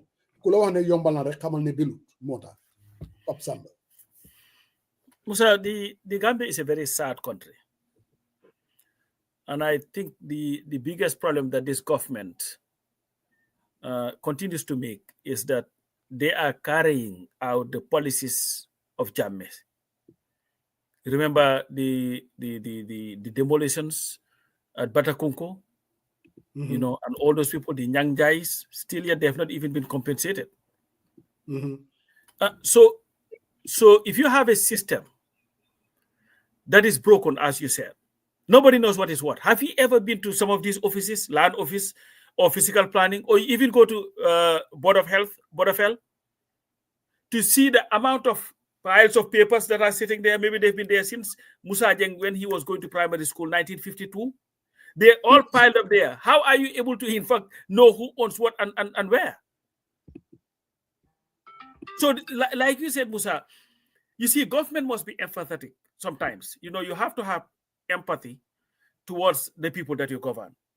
To look at these ladies, Musa, that lady with, I think, 7 kids, crying, talking about the hardship, what they had to go through to be able to build their houses, Musa.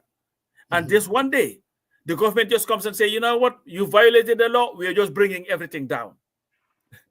And the same government that will go to court when people accuse them of violating the law and say, you know what, that event, this shoot has been overtaken by events. That's what they will tell you. Oh, it has been overtaken by events, so move on. That's what they tell you. So for Musa Jeng to work all his life, the kati, to build his house, and he just decided, you know what, you build it the wrong way, we are coming to just break everything. That's what they would tell you. And it does not even make sense, Musa. And at the end of the day, I can tell you, they can put these people's houses down, watch and see what's going to happen in that place. They're not going to put any development for Funun whatsoever. And these are the same people, you go to the same Ministry of Lands or Ministry of, like a Department of, what do they call that, Fiscal Planning? And these are the same people who would be engaging in the most corrupt practices to give people land where they are not supposed to be given. That is happening. So unless you have a system that is correct, that works, you know, justifiably in the most legal way, you cannot go and pick and choose. Because the reality of the matter, Musa Amoy, if you go to lands now, if your land was there, and you, Musa Jeng, happen to know Ahmad Ba or anybody in that government, chances are they will not touch it. They would go around your land because he would call and say, wow.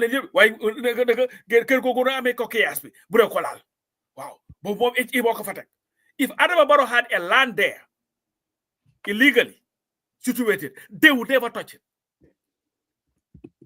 So to me, it's just absolutely sadness to see people who've struggled so much, Musa. Gambia is full of poor people. The majority of Gambians, overwhelming majority of Gambians are poor. And the people that are in the diaspora, you know how difficult it is to save money, especially if you live in the US here. Extremely. Okay? You go, you know the process, you follow that whole process. How would I know a land that was sold to me is in the right place or not right place? How would I know that? You go to an alcalo, who now they charge up to 10,000 for a signature to sign that now this land, the title deed has now been transferred to Musa Jeng. Because the paperwork is there to show that you've sold me the land. If I come to you, Musa, and say it's a land being, and you bring out paperwork, legitimate government stamped paperwork, to say that this land was sold to me. I went to the alcalo, who is the authority in the village. He signed it and said, I can have it. I went to lands, they leased it, then I can have it. I went to the fiscal planning to say, I'm building this, you can build it there. But the government wakes up and say, you know what, it's in the wrong place. Whose fault it is? Because it's not your responsibility, you as the buyer. You cannot even ascertain what is legitimate and what is not. But if you have all these government authorities signing onto them and say, you know what? Yes, correct. You've gotten everything. Now you have your papers. They come to you, you show them your papers, and they say, no, it's the wrong place. We're bringing it down. Musa, I'm not calling for anything. But Pusa Tesi Maraj Layam. And I will not be surprised if somebody out of frustration will one day want to take the law into their own hands. Because Musa, I don't think anybody would want to sit after you struggle and see somebody come and make the unilateral decision and say, you cannot have this land, we are going to bring it down. And you are now supposed to be sleeping outside with your kids. Anything can happen. I think the government should rethink this. Definitely. Otherwise, we are in for a very, very serious problem in that country. It cannot continue. Land is the most difficult issue in Africa. And most of the instability that you see in Africa. All over the world. Africa? Hamga fee is so organized. Yo Musa Fumnekani, your house. Look at what is happening in Gaza. Look at what is happening in Ukraine. I mean, all big wars. Even World War II, one could say land has a lot to do with it. So, no, and it is. You know, you have to have, this is why here, even in the US, Musa, if you wanted to add anything to your property, anything, they'll call a hearing. A hearing, they will put a big board and say that he wants to do this thing, so we're having a hearing. If you have any objections, please come. In the Gambia, how can you possibly know which land is supposed to be for schools or whatever? Did they say what's the name of the place? Nakala Palasi to Musa. The tourism area. What do they call that? TDA, tourism development area. Was it not supposed to be a land that was just reserved for that? Did they start partitioning it and selling it to people? Problem. When you have a very bad system, the system is bad. Before you start taking major decisions like that, Fognane, you should be very careful. Now, Ahmad Ba, he has a tendency to do things. Now, this is the right thing. Well, be very careful, because there is always another side of the story. And I think it is important for us to bring the permanent secretary and also bring the people that are claiming, the very people, Daniel Senkeri, actually this land was sold to them by an alkali. Some of them think that this is their land. And the alkalis, Musa, somebody said, because I was having this conversation with somebody, he brought it up. And he was the biggest issue that the country has are the alkalis. Yes. You go, you get talk for, if you give them 10,000, they will sign for you. And it's the same land. They don't care.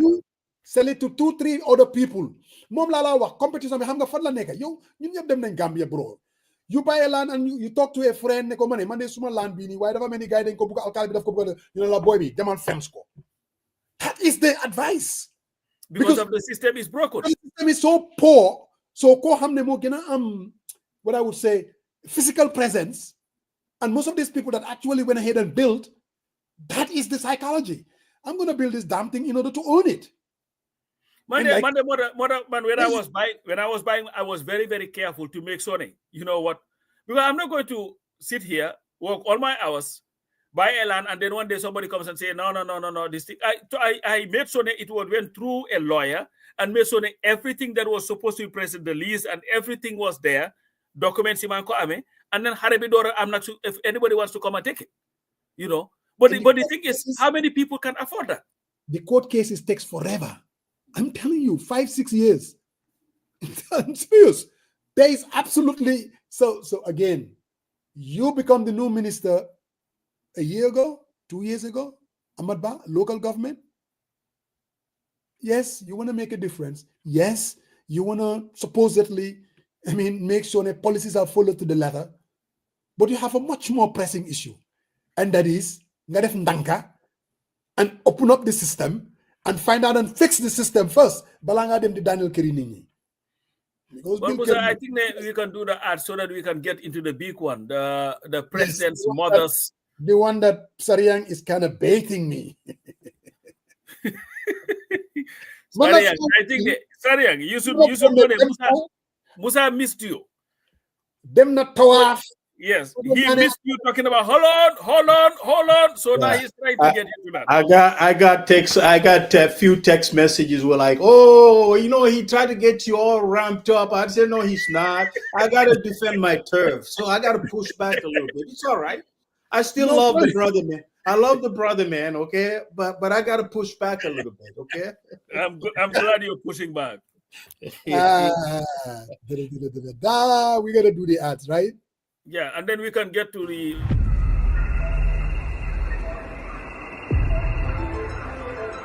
Welcome to the Gambia, a country with a rich tradition in tourism and a beacon for investors. Experience a nation committed to progress, a home where nature's beauty is matched by the warmth of its people. A nation that is fast-growing and developing, thriving for togetherness. At the heart of this development is the Global Properties, the Gambia's premier real estate developer, introducing you to our latest property being developed, the Lakeview, an epitome of luxury and comfort. Whether you are looking for a residence or investment property, Lakeview is the ultimate option. The Gambia is not just a place to live, it's a place to thrive. Welcome home. According to the World Health Organization, WHO, as estimated 7 million people die from air pollution globally each year. This includes both outdoor and indoor air pollution. Most of these deaths, 4.2 million, are caused by outdoor air pollution, such as from vehicle emissions, industrial activities, and wildfires. Indoor air pollution, such as from burning wood or cooking fuel, is responsible for an additional 2.8 million deaths. Air pollution is considered one of the leading environmental risk factors for premature death. It is associated with a wide range of health problems, including respiratory diseases, heart disease, stroke, and cancer. Each breath you take, there is something in it. The question is, what damage is that going to do to your health? One of the biggest misconceptions about air pollution is that it comes from one source, or it has the same health impact that is not so. Air pollution comes from many sources, and many sources change over time. For example, if you are standing by the road, ride particles coming from tire wears, brick wears, and there are particles traveling in the air that travel in far distances. An estimated 1,000 people die each year in Washington state due to outdoor air pollution. Air pollution is a serious problem in Washington state. In a new report from Washington Department of Ecology, researchers investigated health data for 16 overburdened areas of Washington and found people in these communities face a higher death rate from air pollution than the state average. The report also shows higher rates of chronic respiratory and cardiovascular conditions across the 16 areas, where ecology has identified vulnerable populations that face high levels of air pollution in addition to social, economic, and environmental inequities. People think air pollution affects the lungs, but perhaps what they did not realize, it affects every part of the body. The advertisement is funded by Ecology with funding from Washington's Climate Commitment Act. The CCA supports Washington's climate action efforts by putting cap and invest dollars to work reducing climate pollution, climate pollution, creating jobs, and improving public health in collaboration with New World International. Thank you, New World International. Let me head on to the Bronx. Nyom la sen ad beginner. Welcome to Kid Aisha Restaurant. We are located at 1460 Boston Road in the Bronx. We are open 7 days a week from 1 to 12 a.m. We serve Senegambian food and American soul food on Wednesdays and Senegambian food all 7 days. We do dine-in, we do takeout. We serve Chevijin, Cheviapa. We do Mafe, we do Plaza, we do Ebe every other day. We have Yasa Ganat with rice, Super Kanja with white rice and fufu. We serve a lot of delicious foods. For dinner, we do dibi, chicken dibi, penta, whole chicken. We have shawarma, lots of good food. Also offer catering services for weddings, baby showers, birthday parties, whatever you need. We got it here at Kid Aisha. You can call us at 718-450-8606. And we're also on Uber Eats. And if you've ever been to Kid Aisha, make sure you leave a review. Thank you guys for supporting, and we hope to see some new faces. Thank you, Kiraisa. Brother Marong, we definitely need to take another trip to the Bronx. Pop Samba. Now. So, are you done with the ads? Yeah. All right. So most before we get into the other thing, I just wanted to take this opportunity to. Did I miss one? No, I'm not even so. Just to congratulate our sister, our comrade, Mama Linger Sar. You know, you do the Linger rice now is in the Gambia. Huh? I like that name, Linger rice. No, when I saw it, I'm like, great, you know, because of, and I hope that because the government from Nekani, that market is so dominated by some of these big boys that are being protected by the government. I hope they would, you know, not continue to monopolize it, to give people opportunities to also invest in the country. Definitely. But anyway. Yes. And secondly, the fact that the price is competitive. Yep. About the price, you can get it for what, 18. We need to talk to Mama Linger. I think it's 8050 or 2000 because I said 8050, but somebody said it's 2000. But again, Mama, that's still cheaper than Barros, more expensive than Barros 1700. And my brother, Dr. Sisi, was was talking about wholesale. When would the government talk about wholesale prices? You think the average Gambians are going buying wholesale price this thing rice, please? But Mama, anyway. Mama, send us a video so that you we start putting the word out. Because it looks like, Mama, you're a big time player now. That's what I was gonna say, Father Mos. I say maybe you need to reach out to her. Oh, definitely. Your marketing strategy. Perhaps make sure she puts a video out, then you can advertise and get a trial 6 months for now and see how that's gonna. I mean, I think supporting our own is important.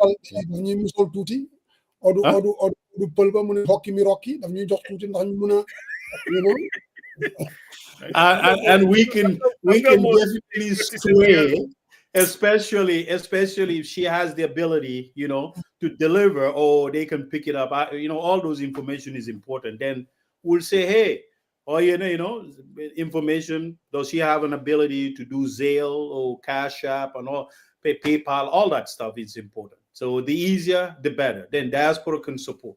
I mean, I think 1,800, $2,000. You know, I'll hold my nose to support our sister than giving it to someone else, you know. So Brother Madi is definitely going to have the last word on this one, the land issue.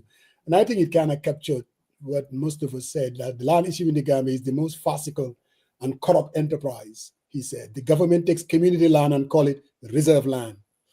TDAO layout and craft it in the land. And he says, next day they describe it because next day distributed between public officials and the top officials getting as many plots as they have. Then they sell the rest of the business with bribery. Then they allocate to friends and family. Again, it captures that. Fix the system first. But I'm going to jump on to trying to Daniel. But the most interesting one might be Sariyang Junjanoko Betai, this memo that was leaked. He's saying that this is the big one. The memo was leaked and everything, the country was lit on fire. Everyone has an opinion on it. FM stations, the branch, even my good old friend, Seedy Njie, say, Musajek, what do you have to say? Walter Baima. We live in a country that people have their opinions. I have a son, I'll tell you what I think about it. And I'm not going to allow whatever you think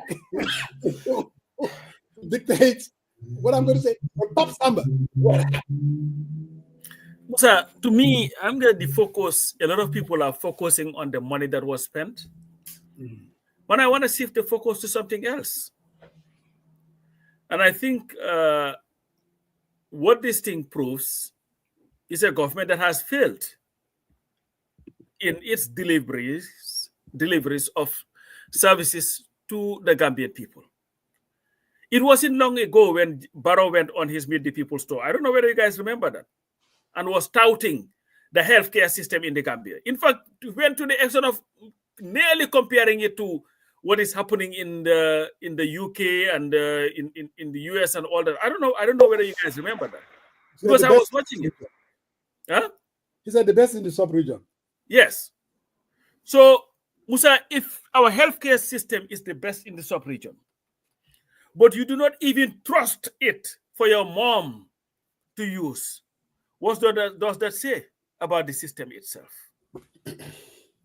And I think, Musa, like I said in one of my postings, the best way to gauge how good your healthcare system is or your education system is, see where your public officials send their kids when they want to when they need healthcare services or when they need education. If those who govern, those who are responsible in changing policies, those who are responsible in allocating resources, are taking their moms, themselves, or their families to your hospitals for treatment, then you can say, you know what, maybe I can trust this one. But if when they get sick, the first thing that they talk about is how to pay per diems to people who will accompany their parents abroad so that they will be treated, there is a big problem. And Musa, like I alluded to earlier, there was a time, in fact, I did this comparison, how Jammeh lives versus how the Gambians live. I had the picture of a hospital in the Gambia and a picture of Sibley Hospital where Jammeh used to send his wife to give birth. I had a picture of our schools in the Gambia versus the school that Jammeh's kids went to here in the US, to just show the comparison. That whilst he is telling you guys that I am doing the best for this country, better than any other country in the world, he would rather send his kids, put them on a plane, to travel thousands of miles to get the services that he believes he is giving to you. So to me, this is an indictment on Adama Barrow and his government in their failure to deliver proper healthcare services in the Gambia. Because if the healthcare services in the Gambia were adequate, there would not have been a need for even a memo for per diems, because his mother would have been taken to that hospital to be taken care of. And to respond to Yomboki Fana, the new Minister of Presidency, the stupidest position that they created. Anyway. You see, there was a time when he accused me of lacking respect because I was not, referring or calling the president's name His Excellency. I would just go and say Adama Barrow. I'll continue to do that. There is nothing wrong with that. He's my employee. All right? Respect is when you work towards what is in the interest of the Gambian people. You see, respect is not given. It is earned. You cannot mismanage our healthcare system to the extent that you, your boss, and your families do not even want to go to those hospitals and then turn around and tell us that we should respect you. We hired you. Adama Barrow is the most, how would I call it, fortunate Gambian ever. We clothe him, we feed him, but can look the other way if he decides to take his parents abroad for treatment and all that. But yet still, the Gambians that are dying daily in those hospitals, Musa, you have family in the Gambia, I have families. I have a nephew who is currently at the RVT age. They are claiming that the kid has appendix.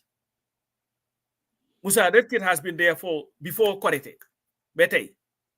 Still, they cannot tell them clearly what is wrong. So it's just a guessing game because they do not even have the equipment to be able to do a proper diagnosis. Musa, I've had my brother die in the Gambia because they could not tell us till now what was wrong with him. I was just packing some stuff the other day and I got the X-ray that I had them sent to me so that I can have some of the doctors at my former job look at it. And when the doctors look at it, they told me there is nothing here, it's just blank. So this is the reality. Can you imagine? They just look at it and say, coach, there is nothing here, it's just blank. That's the X-ray that they did. How many of our people are dying on a daily basis because they do not know what is ailing them in that country? And that's the failure. And when you say it, you are harsh on the government.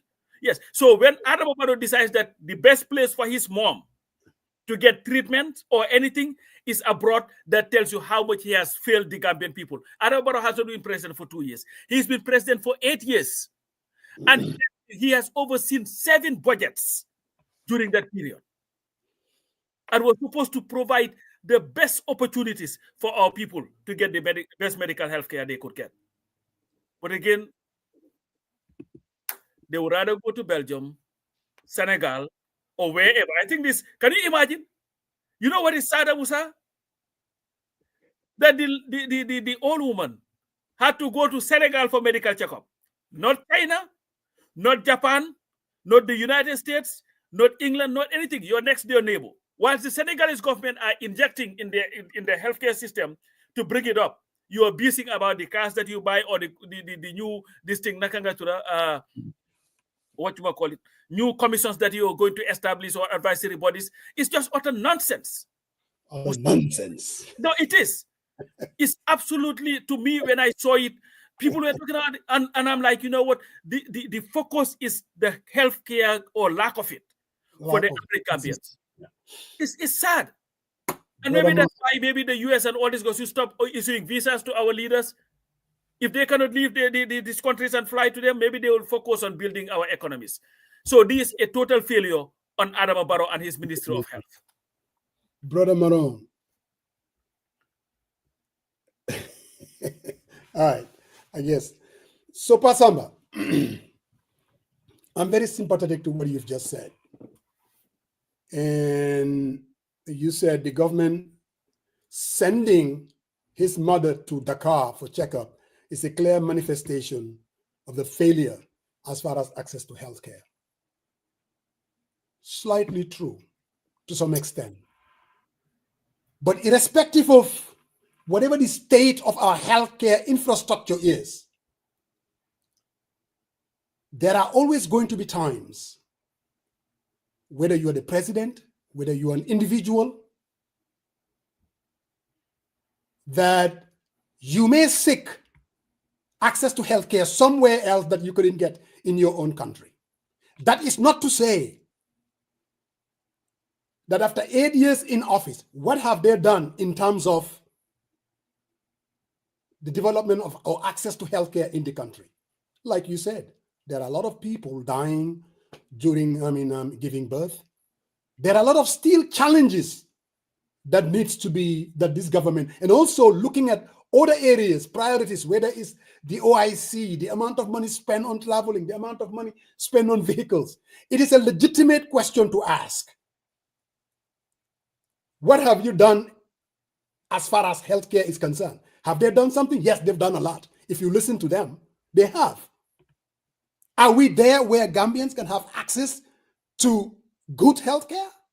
I don't believe so. Like I told you here one time when I was in the Gambia and my son have this, I got so scared. I'm like, what in the hell if this thing happens to him? I was all over the place because I don't trust the healthcare system. But I also do know if I were the president and I have a situation with my mother and I believe that taking her to Dakar, that is the best option, I would do it. Is that a direct indictment that he has ignored contributing to the development of access to healthcare? Not necessarily, because that one can stand alone. He can, really. Has he done enough? I don't believe so. Do we still have challenge? Even here in the United States, I'm going to give you an example. Family member, access to dental. It's much cheaper to go to Turkey and do it. It's much cheaper. Some go to India. So we happen to live in a global village that people are going to make individual decisions. That doesn't necessarily. Now, your question is, these are individual decisions. And if you're going to make a decision as a president who is supposed to build a healthcare that people will have access to it, then clearly your situation is a little bit different. And I get that. But I'm just saying, by just sending his mother to Dakar, it's not a manifestation that I think the healthcare system has failed, but one does not necessarily link with the other. I just wanted to deal with. No, I just wanted. Can I say something? No. You like interactive? Let's just be interactive. There is something that you said. No. Let's not confuse the Please, issues. let me get to the next Going issue. to Turkey because it's cheaper does not mean that the facilities are not available. It's access. It's access. I'm just giving you an example. Okay, Barros mom does not like access. He can go anywhere. So that's what I'm saying. I'm just saying it's a son that is making, because it's a son making a decision about the healthcare of his mom. And that son happens to be responsible for the healthcare of everybody. I remember, I want to walk in his shoes. 20 years ago, when I received that awful call that my mother was on her dying bed, and I asked my sister, so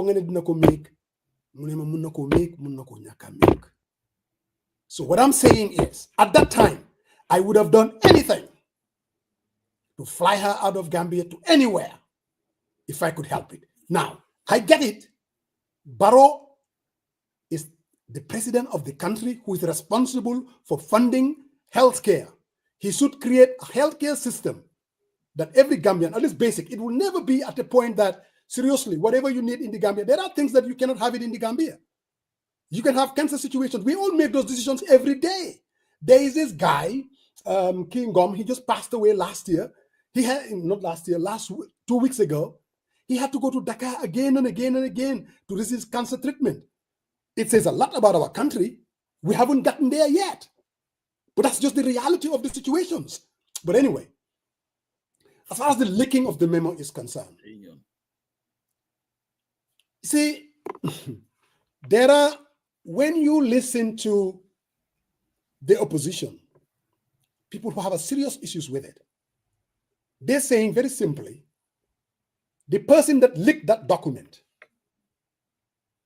is a good citizen who's basically, we all know there is an orgy of corruption in the Gambia. And what this man has done is basically to leak, to show people that, look, this is the kind of corruption that we are talking about. The opposition capitalized on a letter that was badly written, indicating that the president sent the president sent his mother, spent $3 million to take care of her medical expenses.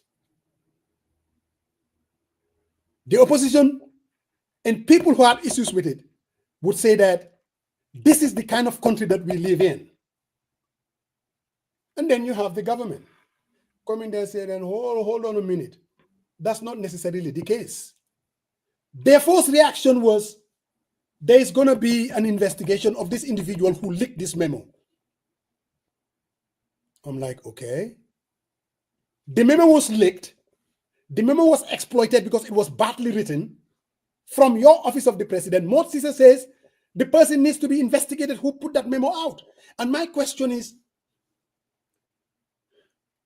where is the illegality? What is so illegal on what you have done to prompt you to say that it needs to be investigated? I'm going to come to whatever the guy did. Was it in line with whether a code of conduct, or is this somebody who is disloyal, or he's somebody who is basically exploited a letter that his motivation is not about fighting corruption, but nothing but political, or it was a political hit job? I'm going to get to that. But the reaction of Mort K. Cisse, if I were a man, the chief of staff, a letter like that was leaked out, and what it said was, give the impression that $3 million was spent on the medical expenses of the president. And this is the kind of corruption that we are talking about. And you know that whatever you have done is not illegal. What would I have? What would be my first thing? I wouldn't be talking a lot about investigation. Dama def li ñoo oyé leral. Yes, what you saw on that memo is simple government procedure. Remember, there was a budget passed at the National Assembly for expenses to be incurred by every department, including the Office of the President. There is a process whereby when you want to make payments, you will have to write to the Minister of Finance and saying, these are the kind of payments that I want you to approve for an expense that has already been approved. But you read that letter, it sounds like somebody, primary 6 person writing it. It was badly done. You come as the chief of staff, pour nga leral. And until today, I don't think the leral is enough. Because most Gambians are asking, how did you spend the $3 million? How? I saw Africa, he was trying to explain the part that was actually incurred for the president's mom. But wait a minute. You said there is an attachment. You know how many security officers and the per diems that were paid to them as far as the request is concerned. Make it clear. There were 5 people that kind of went with the president's mom, and these are their per diem payments based on how many days did they stay in Dakar, how much were they paid. You said there were other allocations to other individuals that has nothing to do with the president's mom. Make it clear that the Secretary General was actually traveling to this place. This is the airline ticket. These are the expenses per diem to take care of their hotels. My friend, you want an open and to be transparent? That's what I would do. If I know that you're saying that this individual exploited a bad written letter to expose, you said, to embarrass, you said, to the office of the president, I will take the opportunity to make it clear as day what every dime where it was allocated. Leral bem leer nañ ñep gis ne this $3 million, this is actually something that was approved. In other words, there's no illegality. I saw him on the branch. Until today, man munu mala wax that $3 million. And knowing the orgy of corruption that is going in central government, we saw it in local governments. We know that maybe there are other expenses that are illegal. And people have every right to question whether there is a lot more to it. Danga buga leral. Make it clear. Say exactly what those expenses were for. For me, the idea the president's mom is not part of the or a first family, I totally disagree. I seriously do believe that security should be given to the president's mom. Absolutely, man. I do agree to that. People who say, but when they say the first family, we are talking about the president's wife and the president's kids. Come on now, give me a break. Based on what? Is that what the Constitution says? I don't know.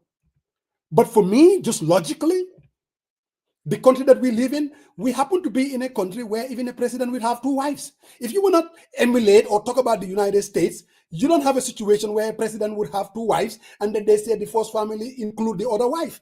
We are in a totally different situation. So what we would call the first family in our context is a little bit different. So I'm very sympathetic to providing security for the president's mom. I don't have a problem with that. What I have a problem with is the lack of transparency. And also, I don't think the chief of staff has adequately convinced people that monies were not used for medical expenses. I don't think he has, really. Even though he put emphasis there, the monies only covered per diems. Okay, naler. And when we asked, you said, well, the president himself actually said the president did not foot the bill. It was actually foot by the Senegalese government. You see, they always say that the crime is not nimdore, but the way you react to it. Then you are making shit up. And to me, that is the danger. Because remember, most Gambians believe, myself included, that there is orgy of corruptions in the country. So every decision that is made, there is a possibility that there are monies being allocated to individuals that are not supposed to be allocated. If I'm the chief of staff, and I do believe what we have done is actually legal to the letter, in as much as someone is exploiting it for political gains, where I would begin, as far as I'm concerned, but he hasn't done that. He absolutely hasn't done that. In terms of the person who actually leaked the memo, what that person saw was an opportunity, and he went for the jugular. You ask me, it's a political hit job. Most people would say, with the kind of country that we live in, the kind of corruption that is in the country, maybe we need whistleblowers. Yes, we do need whistleblowers. Absolutely. Because that's where our country is. But we need to be very careful as well. We also do need people that are committed to where they work and make a difference. If they see an illegality, people that are corrupt to the core, their friends, their co-workers, whoever that person is, they should put it out there. But if you're going to cherry pick what you are going to put out there to basically fulfill a political agenda, I think that is a dangerous situation that we're trying to create. And I have a problem with that. I have no problem. I got information that there's some crap happening at NAWEC. The only way I could get that information is from insiders. And I'm going to be talking about that. Because there's a lot more to what is happening in NAWEC and all other institutions that are all over the place. This so-called single sourcing, paying money to individuals, making shit up, paying them in dollars. And it's all over the political, the country. Everybody for himself. And those people need to be exposed. But if your only agenda, and I'm not saying your only agenda, because if you read that, what's on that memo, the guy did not write it, I don't know. Whoever wrote that memo, badly written. We all work in places where we would, Seedy Njie, you would be even the best example because you work in government. We work in corporate America whereby you will fill out an expense report. It has already been approved that you said, I spend this, I spend that. There is a standard form that you will fill out that basically said this is with attachments of basically backup to say that these were the expenses that were incurred. And then you will send it for approval and a check is cut. I do believe that from the office of the president, something like that, but even calling it cash allocation, I have a problem with it. I seriously. But Musa, this notion of it was badly written. You hired the people. That's what I'm saying. So that's the thing. So let them not play games in trying to. No, I'm not trying to. I'm just calling it, man. And there's no political hit job here. What it is, anywhere else, it would have taken center stage. You have your opinion. Let me have my opinion. Yeah. So anywhere else, you would have taken center stage, including the United States. I'm just telling you. You have your opinion. Let me just allow me, man. Seriously. Go right ahead. We need to be at least respect each other's opinion. You can disagree with me all you want, but what I'm telling you, money, not only is it badly written, I'm just saying, so buge nyonga leral album ler. Has the government done that? I don't think they have. I really don't think they have. Absolutely. The other issues that you talked about, and I'm coming back to it, standing his mom as a manifestation, I don't totally agree with that. I really don't. You don't have to.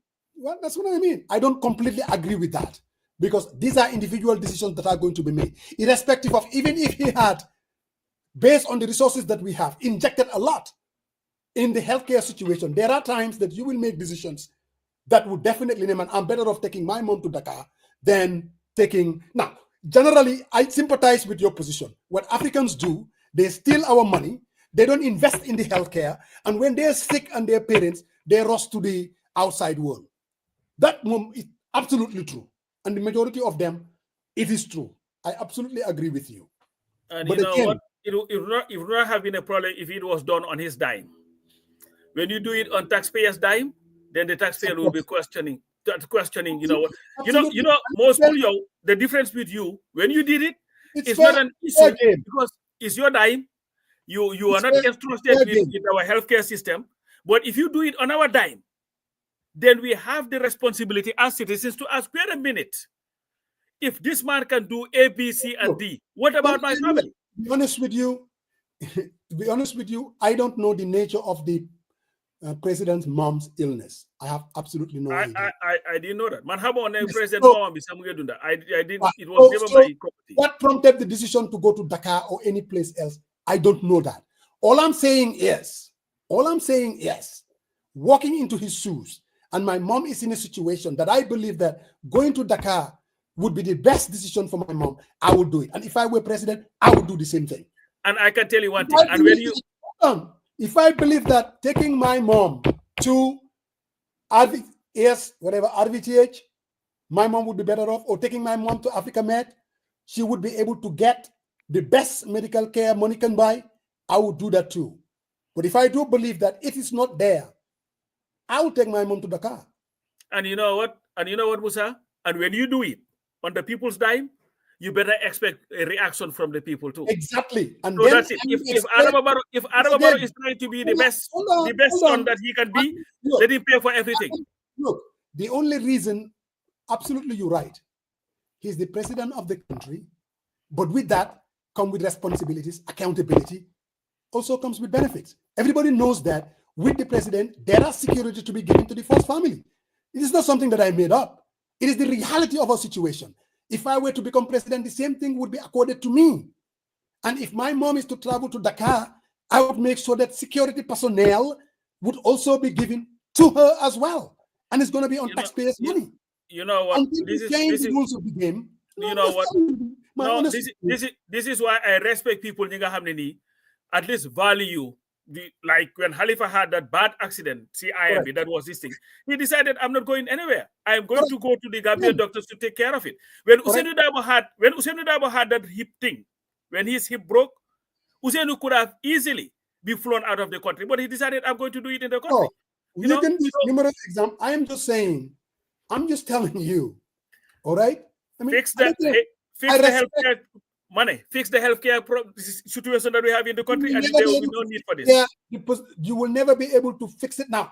Has they fixed it the way that I would want to see it happen? I don't believe it, because there are funds being squandered in other areas that could have been injected in education and in healthcare.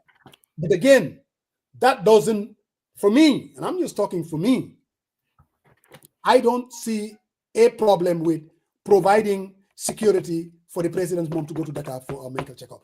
Sorry. All I'm saying that this would have never been an issue. If for 8 years that he's been president, 7 budgets, he had injected the money that was given to him into the productive sectors of our economy, help our healthcare system, we would not have had this issue. Man, I've never mentioned Adama Barrow's mom, Mangedora Diga's issue about. I didn't even know she Mungi existed also, because it was not. But this is his thing. And like I was saying, your talkie thing, yes. Access, good facilities versus lack of are two different things. That's a choice. Going to Turkey and going to the United States, you look at your budget and say, oh, I'm going there, I'm going. No. But if it is available, that's what's lacking in the Gambia. And people are dying on a daily basis because Adama Barrow and his government neglected to develop our healthcare system. That's why people are dying. If people had proper healthcare, they would have been laughing at Adama Barrow because doctor Nibahi, you're the guy Khalis. But the thing is, if nobody, that's why every time you read the newspaper, they're asking, I'm asking for help because I have to go to Dakar for treatment. Because whilst other countries are focusing on how to develop their countries, we are focused on how many cars we are going to buy. This is the same damn government when they needed a program for a day or two, they went and they spent over 100 million or whatever for cars. That's what their focus is. It's utter nonsense. But anyway, Uncle Sarian, you go ahead. All right, Father Gumos and Coach, I hear you all. And I try to dissect as much as possible the current conversation. And I think, Musa, this part, I will agree with you on. The president has the right to take his mom anywhere deemed fit to get advanced medical attention. That is his right. But I think the conversation here where it gets muddled up is who pays for that funding. I think the fundamental issue here is we have to, without taking sides, let's zoom in. This is the first letter that was leaked on social media. But how many more trips have been done without people knowing about it? The reality is the healthcare, the budget, and where we are, the current state, even the people who are donating, who are giving aid, who are borrowing money, don't want to do it anymore. So I think we have to be cognizant of that situation. That's the very first thing. Very first thing. The people who are giving money. We look at the debt structure. It's about 110 billion, Musa. Domestic is about 33. International is about 67.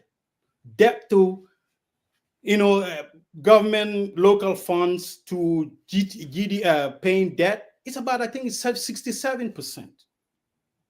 So I think looking at we have to be realistic. We can blame it on how the memo is written. How many permanent secretaries do they have? They have permanent secretary 1, permanent secretary 2. When that letter is drafted, it goes through routing, right? Everybody chop it. For my background, I know you are trying to make comparison, but when a memo gets written, it goes through scrutiny. People who look at it before it even gets finalized, they say, oh, hey, this needs to be written this. But it's the responsibility of the government. It doesn't matter whether we can blame it on it's poorly written. That's their responsibility. It's nobody's responsibility. And the fact that we're sitting here discussing about 3.6 million, Musa, with all due respect to the president, he has been in government for 8 years, being president. I believe, I might be wrong, people can correct me, but when he did his asset declaration 2021, he has about 270 million in his account.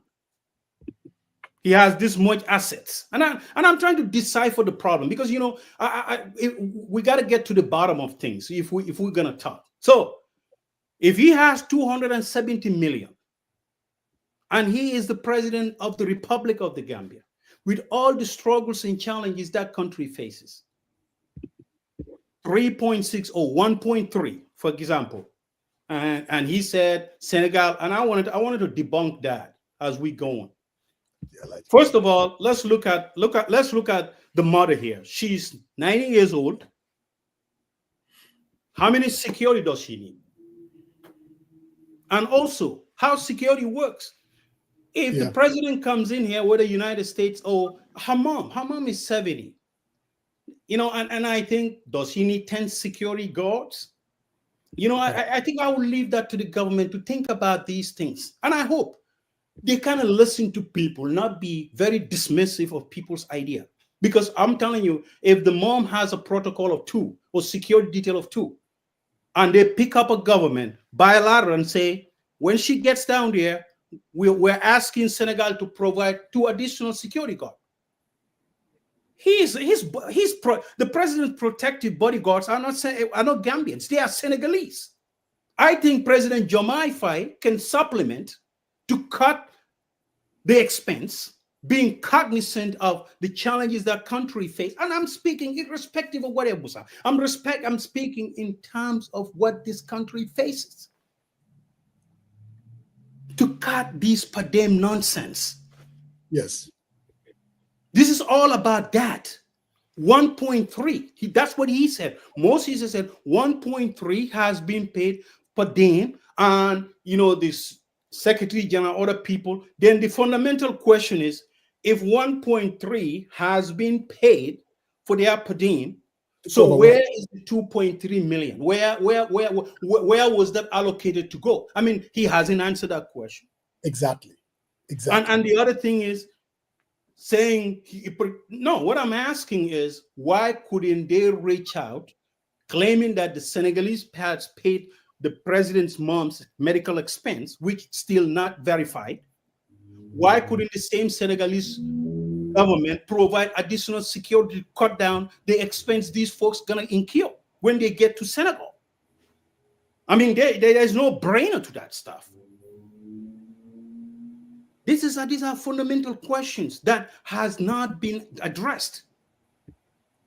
And Senegal, Gambia, I think it's ridiculous to pay someone 230 pounds or 200 pounds, whatever it is, a flat rate, whether they stay at a hotel or they don't stay at a hotel, just paying out a blank check. And you reference the government here. I am going to tell you right now, Musa, I am prevented by law to print personal stuff on a government printer. Because you know what? If I do, someone will grab stuff. Anything that has to do for the people, by the people, if I print it out there, someone will turn me in. And they will provide that document. I'm telling you right, they will say, Sariang is printing personal stuff on a government printer. And I sign a statement of understanding that I'm not going to do that. That's how this government works. You know what? You see people, I don't say they don't get caught, but if you're working for the government, you will get caught because there are processes that are in place that someone anonymous can turn you in. You would not even know who grabbed the copy from the printer. Because I was told that you cannot print personal, and I have an understanding. So the justification here that someone is doing a political job, it's not a good, Musa, we all should be appointed as citizen watchdogs and whistleblowers. Absolutely. Because what we know today about that country, no one should be characterized as a political. Maybe this person, I don't know whether he or she was not comfortable. We are speculating here. We don't know how many letters that person processed in the past that he or she didn't. Absolutely, we have no idea. We have no idea. But this time around, really felt that, okay, you know what? Maybe knowing what we know at the expense of the Gambian people, where we are currently as a country, why couldn't the president afford? The first thing is this considered an official travel or unofficial travel? Are these people entitled to per diem? And also, the mom has extended families, Musa.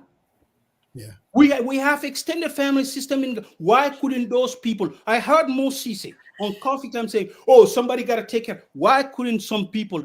Baro has sisters. Why couldn't? Oh, the mom has sisters. Why couldn't those sisters be delegated to go out there and take mom? Well, Musa, you have to cut costs, especially if you cannot afford it. You cannot afford it. This country, we have to be serious about streamlining our cost. It's not about what I'm entitled. We are all entitled to stuff. We are. But are we going to chest pound and keep saying that, oh, you know what? We can do this, we can do it at the expense of the masses. I think that is wrong. The thinking we need to shift our thinking. That's what this country is about. The conversation, the moral imperatives. I think that is what we were talking about here.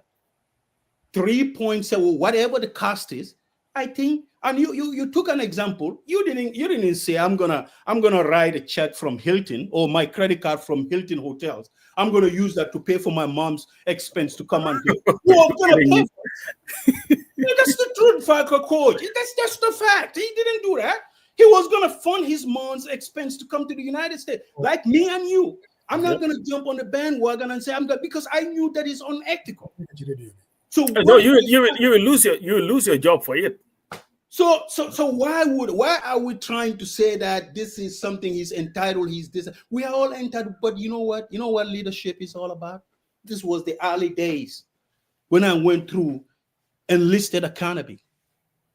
Self-awareness. Put people first before yourself. It's called selfless leadership. Think less of yourself. Think more about your people. I show up early and I leave, or I am the last person to leave. That is something that we need to be aware. We can say this is a political hit job. Political hit job. The political hit job will bring scrutiny, and the people up to today, they could not provide any substantial evidence to the contrary to convince the opposing party. So we call that a political hit job? I don't think so. I really don't think so. This is not a political hit job.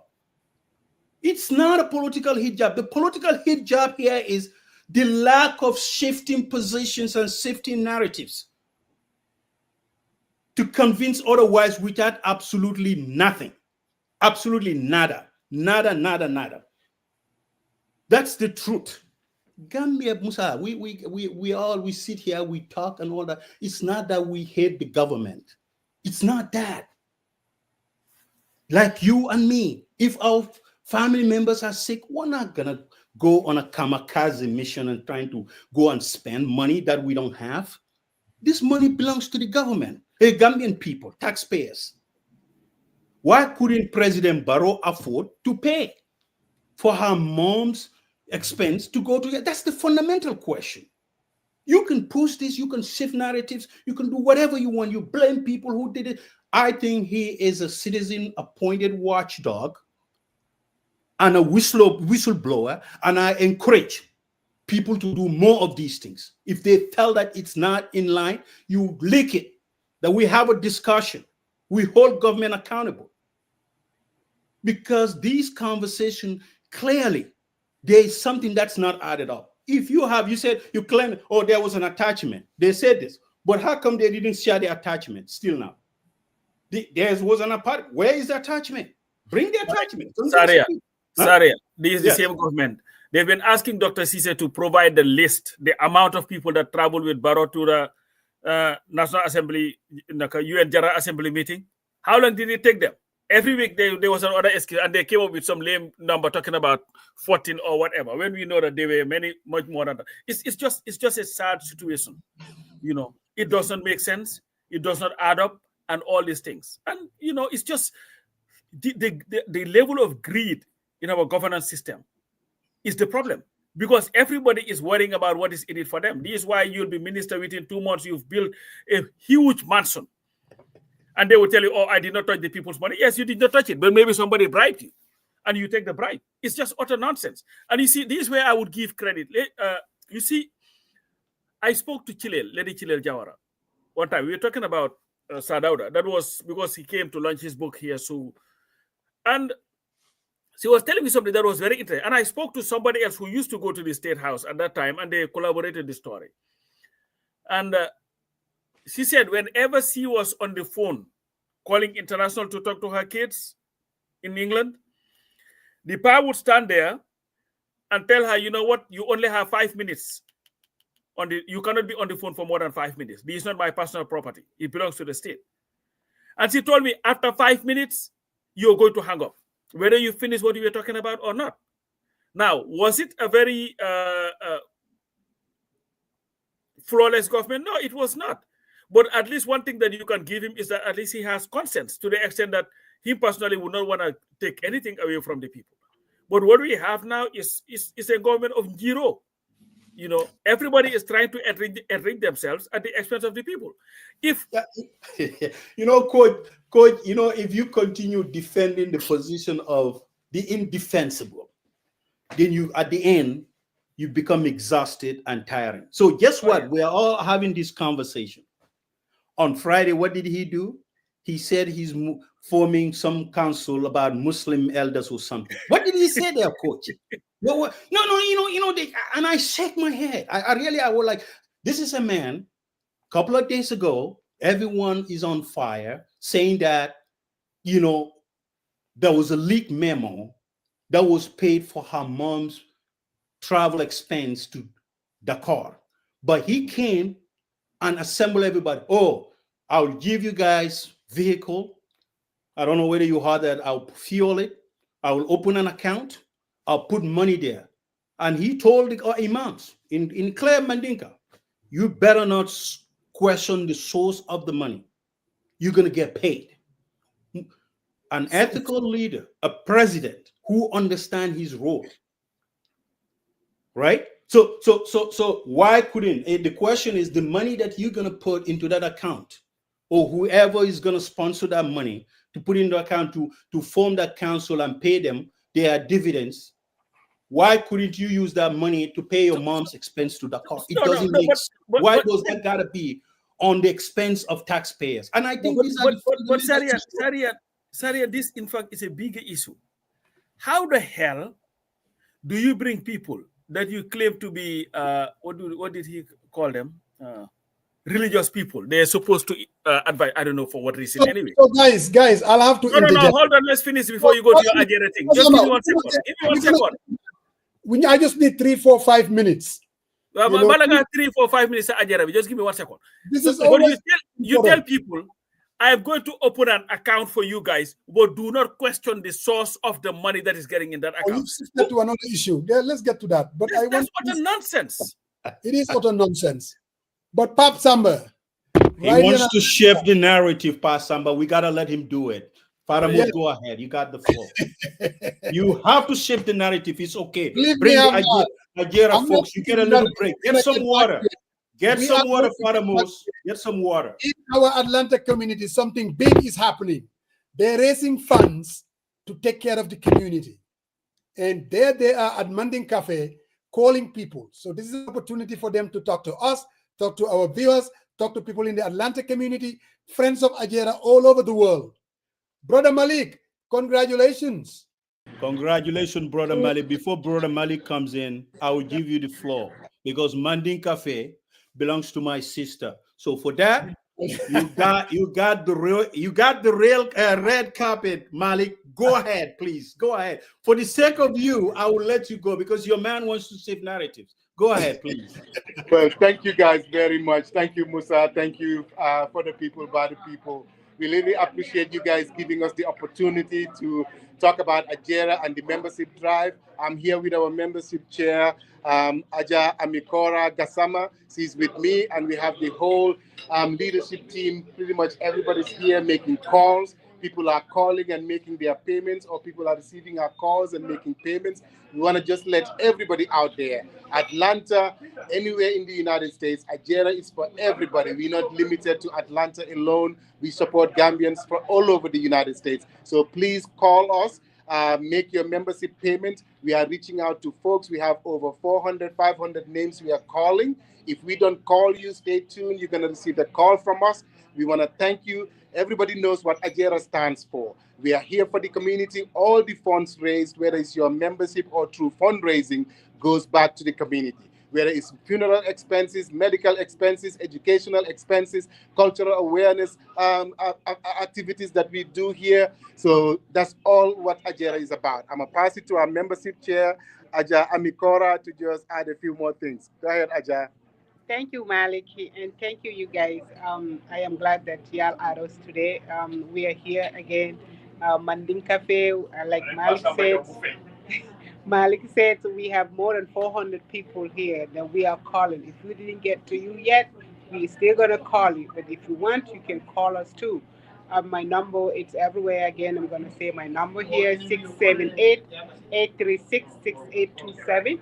678-836-6827. That's our Zelle number. We have a Cash App too. It's $ Agera membership. You can make your payment or via credit card. It's all available. Thank you all. And again, Agera is for the people. And before we leave, Coach, we're waiting on your payment. We know you usually make your membership payment as well. Exactly, Coach. I'm about to call you. You are on my next list. So again, like they said, thank you, Musa, for making your payment early this morning today. I have just contributed. I have already sent my membership drive to all our friends out there. $ Agera membership, Zelle. You can send your contribution as well, or you can send it to Amikora's Aminata Kasama 678-836-6827. Let us make a difference. It is about our community. It's just like paying taxes. If we don't get this money, we won't be able to do the big things. And Agera is doing the big things. Thank you, Amikora. Thank you, Malik. Again, you guys are doing your stuff. We'll talk later on the other side. Thank you very much for having us and giving us the opportunity. Keep up the good work. So I want you to take a look at the executives we have here. We have former vice chair there. We have other executives. You can just take a look, Coach. That one.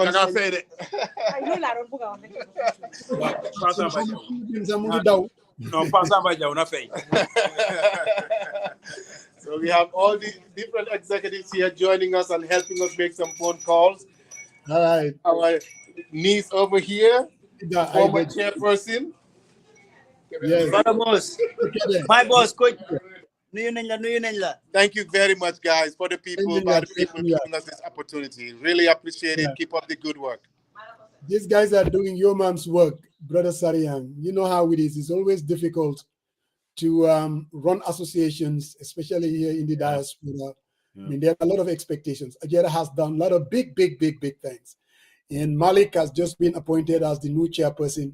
And he has What is Malik's last name? Mike Senghor. Oh, okay.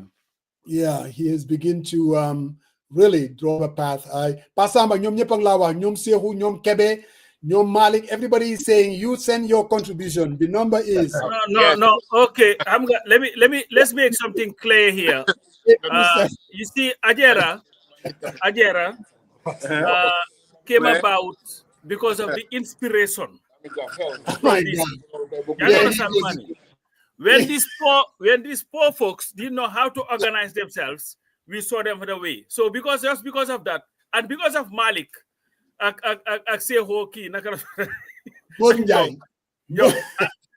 Musa Monjai, I'll definitely send my contribution. I mean Cora as well. So they are Bas also, even though Oyon get policy, Paul guy nakal handcuff ko begin a certain game. Oh, Basiru now, you need to send your contribution. Guy Dallas.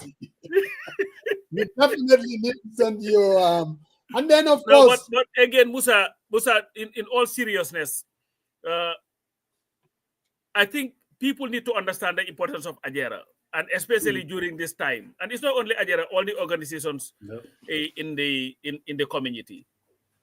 Agera came about after a lot of contradictions. When we all remembered when they went and raided the airport, and a lot of people were in trouble because of immigration issues. Yes. So the community had to rally together to come up with a viable organization that will be able to help in solving this problem. Today, we are in that same situation again. Exactly. And the only way that we can all be safe is if we strengthen our organization, so that at least we'll have a cohesive unit from which we can go to and say, you know what, we have this issue, let's come together and solve it. This is the time when we should all come together. And I believe this is the time to put whatever differences people may have and work with organizations like the Ageras, the GAs, the GAMTEX, or whatever these organizations are in the US. Pay your membership dues. Gambians do not like paying their membership dues, and they're the first people to ask, you know, this money is going to take care of people's welfare.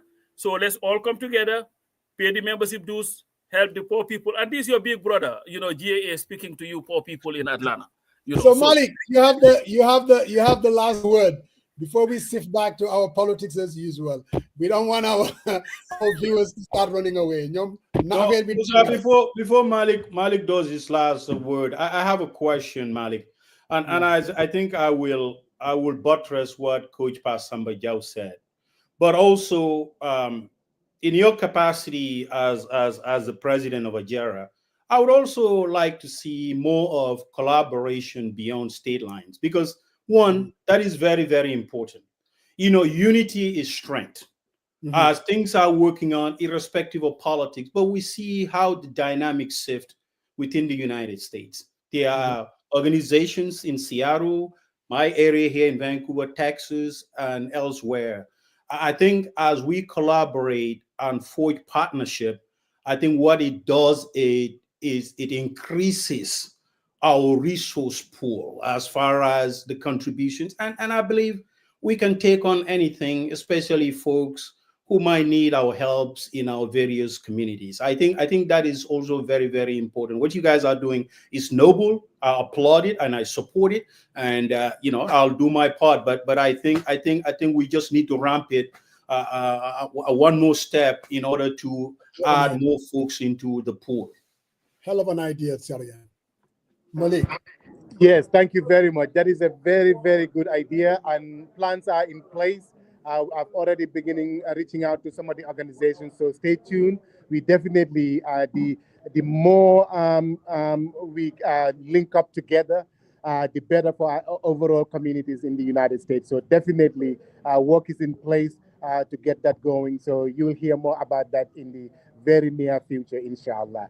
But again, thank you very much for the opportunity. Coach, the boys want me to remind you again that we are waiting for the Zelle payment to come through. So thank again, keep up the good work. We really appreciate you guys giving us this opportunity. How much are the payments? 180 for family and 100 for individual. That's for the year. That's for the year. Yeah, do you know about Trump's tariffs? Did you hear about Anyway, we'll make it happen.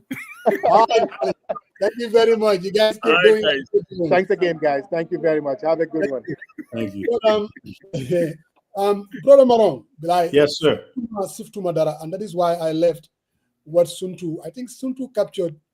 See, for me, I kept saying the orgy of corruption in the country. And that is why people are very, very cynical. Because if you said you spent $3.6 million, the question then becomes of taxpayers' money to cover what? Fala affaire bi nekk motax man my emphasis is the ñaka leral bi. That's where I have a problem with. I can be flexible, man. I do believe ne mayor bi need no security to take care. How many of them? Like you said, an option. Could they have used the family? Yes. But this is the mother of the president. I think security is necessary. How much of it are you going to spend is a whole different ball game. How much was actually spent? Again, ñaka leral, the lack of transparency. I mean, this is the problem that I have. And if you ask me down deep, I think there is much more to this 3.6 million that they are not revealing. Of course. You have the application, payments to be done. You said there are attachments behind it. Man, whether it's a political hit job or not, man, I do believe, no, they do believe that it is. Then my friend, fine. Come out and clearly state, this is how much was paid, and that the payments were legitimate, and they are not illegal, and there is no fraud involved. If you fail to do that, because of the kind of country that we live in. This every application for disbursement. One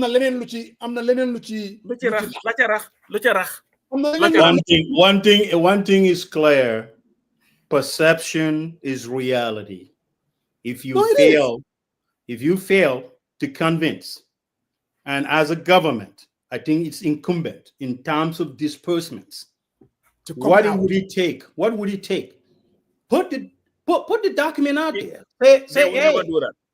This is what it is. I mean, you call yourself a transparent government. I challenge. I will on this show. I will challenge Mr. Mosisi to provide the documentation. That's all it is. Not provide it. But bro, Pasamba, they're not honest. Even if you don't want, let's say they hide behind bureaucratic confidentiality, whatever. But these are, you put down a budget at the National Assembly that was approved. Mm-hmm. So clearly, the expenses that are supposed to come out of the office of the president has been approved by the National Assembly. The question now comes in, you send an application for payment to be made out of that vote, and it amounted to $3.6 million. My friend, put a summary of the payments that were made. I ain't buying this, man, Musa. I'm not buying this. I'm not look at that boy. When the document is no, because here's Musa. If the budget is approved. No, hold on. Let me ask you this. Are you saying that? And I want to be clear.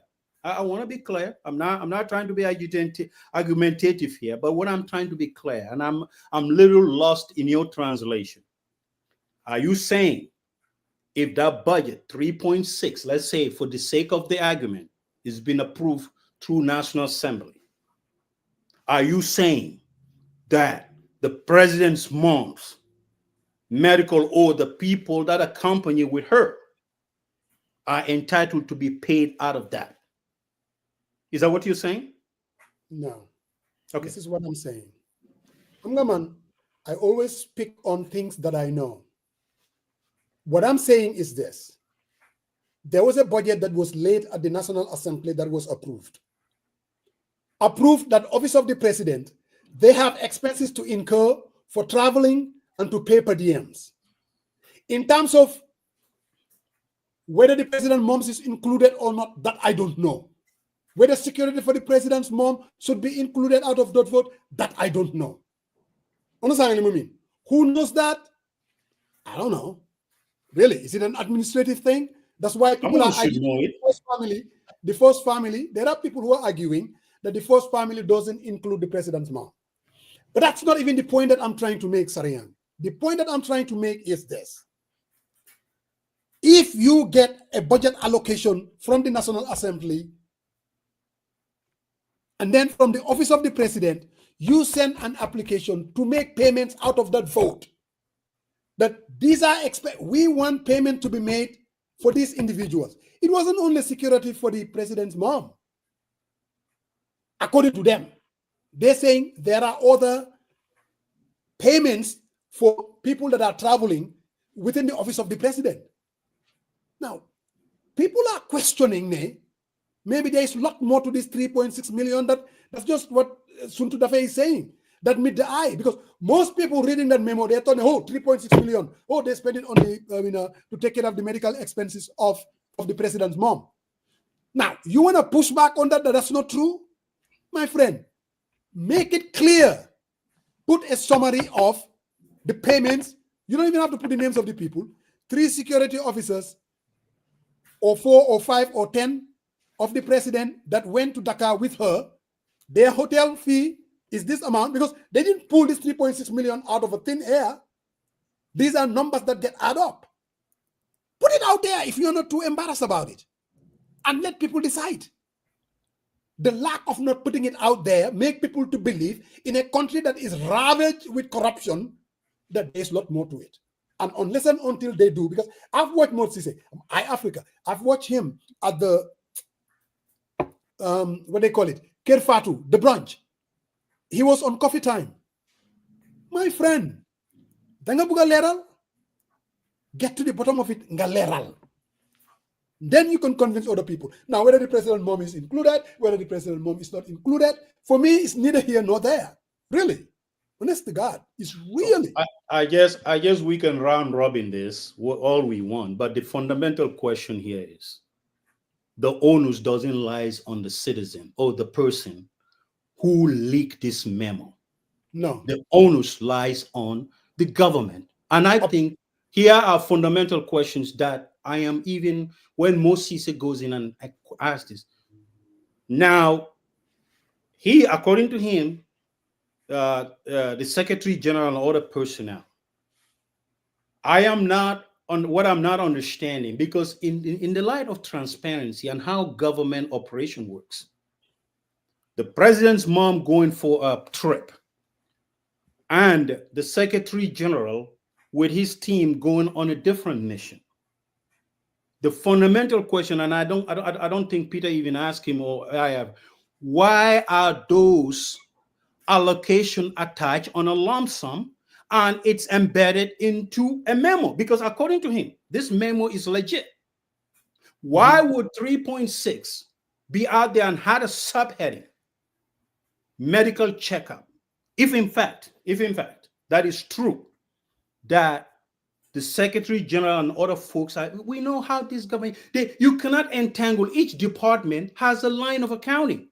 State House money cannot be used for people traveling, a Minister of Finance. We know that, Musa, it doesn't work like that. So the fact that all this, I know this is, but is the president's mom part of State House? The travel to escort the president's mom, is that in an official capacity? Is that an official trip? And this could be laid to rest, right?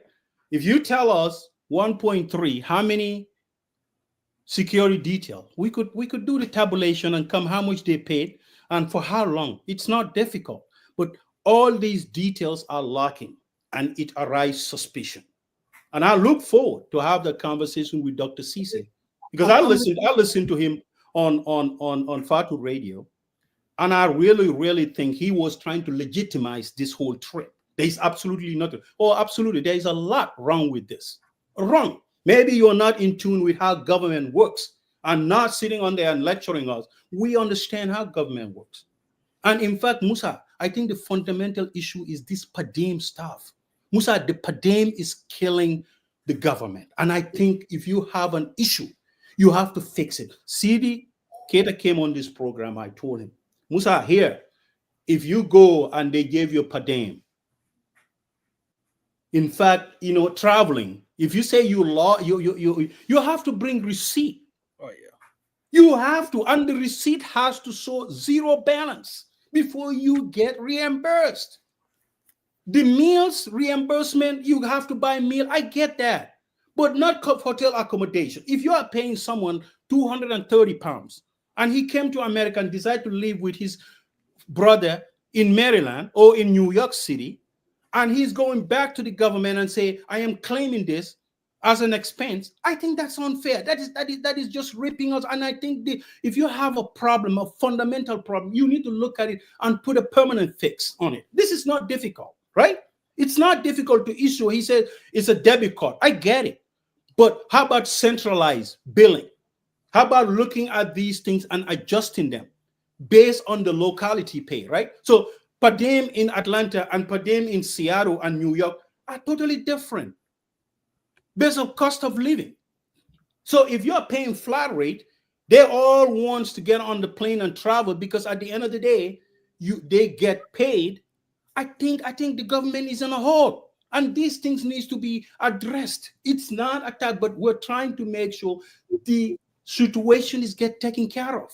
And there's a fundamental problem. He keeps saying, oh, they have to pay lodging. Where did they pay lodging? True. Mm-hmm. And I think, sir, Musa, and you've gone through we had this conversation the other day. I was out on a walk, this thing for about 5 weeks, where every day, whatever I spend, I have to, sometimes it was frustrating because I have to submit the receipts and it would go to my boss to approve, and it would go to another layer of approval before the payments are made to me. And I'm thinking maybe one thing that they can even do, Musa, because as Sarian was talking, I'm listening. Okay, how about you walk through the embassies and say, you know what? All right, the embassies would be the ones hiring the hotels. All right, they would issue the receipts. Gambia government will reimburse that money direct to them instead of giving, because then if you don't stay in a hotel, there will be no receipt that will be provided. But they give them this money and say, go, you're getting 195 pounds a night. You come, stay with somebody, go back home with your 195 pounds a night. The interest that they give you, you don't retire it because nobody asks, nobody cares. But the thing is, the reason to why Mod Sise will never come out with that statement is because all these people survive on nothing but per diems. All they survive on is per diems. And this is why when the president went to Senegal, when they had their independence, instead of just going one day and coming back the same day like Jumai did, no, they had to spend the night. Because some people had to get their 195 pounds a night. Chances are, the hotels that they stayed in were also paid for by the government, even though the per diem is supposed to cover that. And these are all things that is happening. And that is why, like I said, why did it take so long for them to come out with a number, the people that accompanied the president to the General Assembly meeting? Every Tuesday, Peter will be, Dr. Sise, you promise you're going to bring it now. Believe me, we are working on it. Something that they have, because Foreign Ministry, the Ministry of Foreign Affairs, were the one who issued the travel documents. They have a list. All they could say was, you know what, Musa Jangsari and Koje Nyinya Demon, 15 of Demon, yeah. But if it takes 6 months to produce that number, it tells you the problem that we have. So it is a major problem. At the end of the day, Musa, the lack of patriotism in our governance system continues to hamper the development of that country. Because most people are in it for themselves. They do not care about your cousin in China, or they don't give a damn about anybody. They just want to fill their pockets with money and go home. Njirola, nguri njirola. You go enrich yourself. When you're fired, you go about your business. If you're arrested for corruption, they would go behind the scenes, talk about it, and before you know it, you're out in the streets walking around. It's a joke. That's why when they become president, they never want to leave. One thing I want to say, in addition to, clearly there is a need for transparency or openness. If they want to push back on this memo, and for people to run away with it and say the whole 3.6 million was spent on the mom's medical expenses, well, they need to come clean. If they don't, people are going to believe what they want to believe. Because there is one thing that I'm certain, and I said it at the beginning of the program. The Gambia that we have today is different from the Gambia under President Jawara. The Gambia that we have today, and I'm talking about the people, the population, the awareness, what they will tolerate, what they will not tolerate, is different from what we had 22 years of dictatorship. This is a completely different country now. People are going to raise hell. If you make payments, that the majority of how income is distributed, Gambians are going to speak out. When they see 3.6 million, when they see the president's name and the family, people are going to be mad as hell. Oh, yes. And that is not going to change. There is a reason why they come out all over the place, going to every media house to try to explain, to try to bamboozle people to some extent. Let's just explain this, explain that. Gambia, there's awareness. There's a reason why every person is talking about what's in the constitution and what is not. During the First Republic, there was no such thing. The literacy rate was very, very low. People were not connected. There was an expectation of a Mansa mentality. That is not the Gambia of today.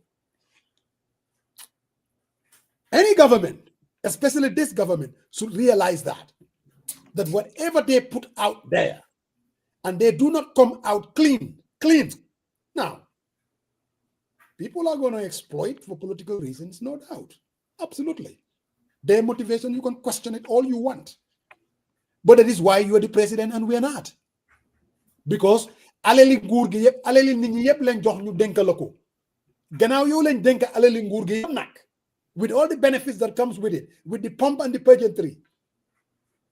Well, then you are going to be accountable to the people. If I were more seasoned chief of staff, man la wade, every Gambian would know every dollar that was spent out of that 3.6 million, and let the chips fall where they may. People are going to say, why you take 20 security officers to accompany the mother? Legitimate question. You will have to defend it. You said something. Supposedly, again, I don't know, the application was from the office of the president, but Diems that were paid from the office of the president. The vote. So if it gets approved, it will be charged to that vote from the office of the president. Security, but again, hotel accommodation, but we don't know that. Who are the people that was paid? How long did they stay in Senegal? Nobody knows. Now, there is a difficulty compared to Pasamba. You talked about Oman or Sariang. When you go for a trip, you use your credit card or you use your debit card. Most of the time, you pay for your hotel. Sometimes. In other organizations, the hotel will send you the bill before you arrive. Then you submit it for reimbursement before you leave. In the Gambia, our challenge is this. Most of the people, let's say security personnel, let's use this example, office of the president, they're supposed to accommodate the president's mom to Dakar. They don't have the money to go and pay for those hotels. They don't have the money to pay for accommodation. They don't have the money to pay their food. They don't have any of that. So if you're going to send them to Dakar, they are going to be front-loaded, if you want to call it that. So they will make the application for payments to be made to them so that they can carry it with them to Senegal, Sunfademe, face and hotel, face and accommodation.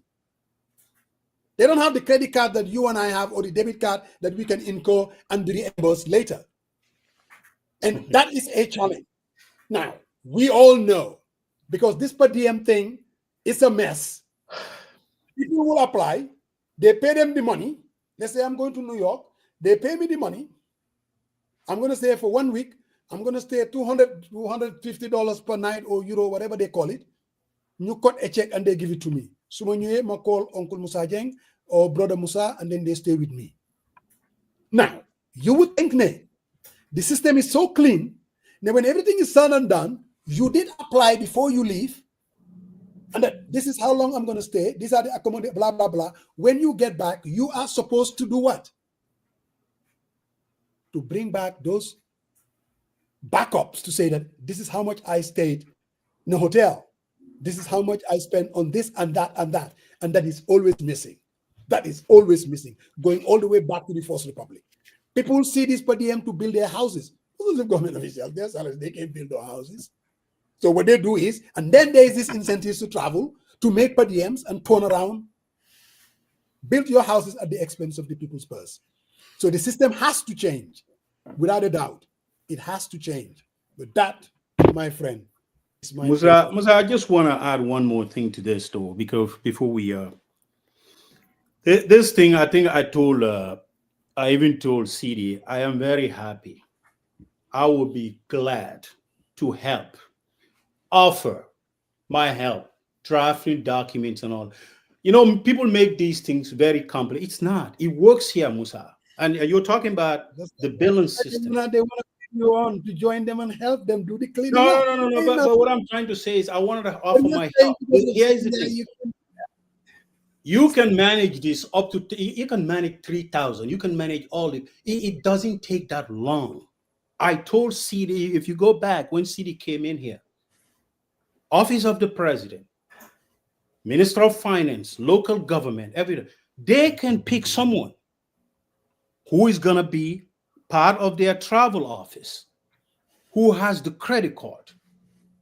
Best way to do it. For us here, the United States, and when I was in charge, in fact, Coach said something which made complete sense, like embassies. You look at government quarters.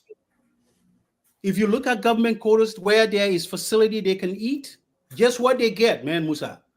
They probably end up getting $6.50 per day as incidentals.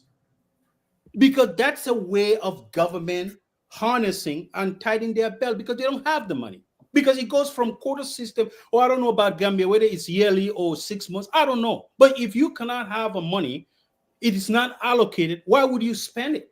So that's how it works. You have to have approval and you have to tighten your belt. This is not complicated, but I think we have to be serious because I think what I see on daily basis on it, it's like, and I'm going to give credit to Doctor. And when he comes in, I want to have to, he said something which I think if the government is doing that, you have to give credit where it's due. He says there are a couple of travels when the host country write a letter to the government and say, we want this government official to travel to destination A, B, and C.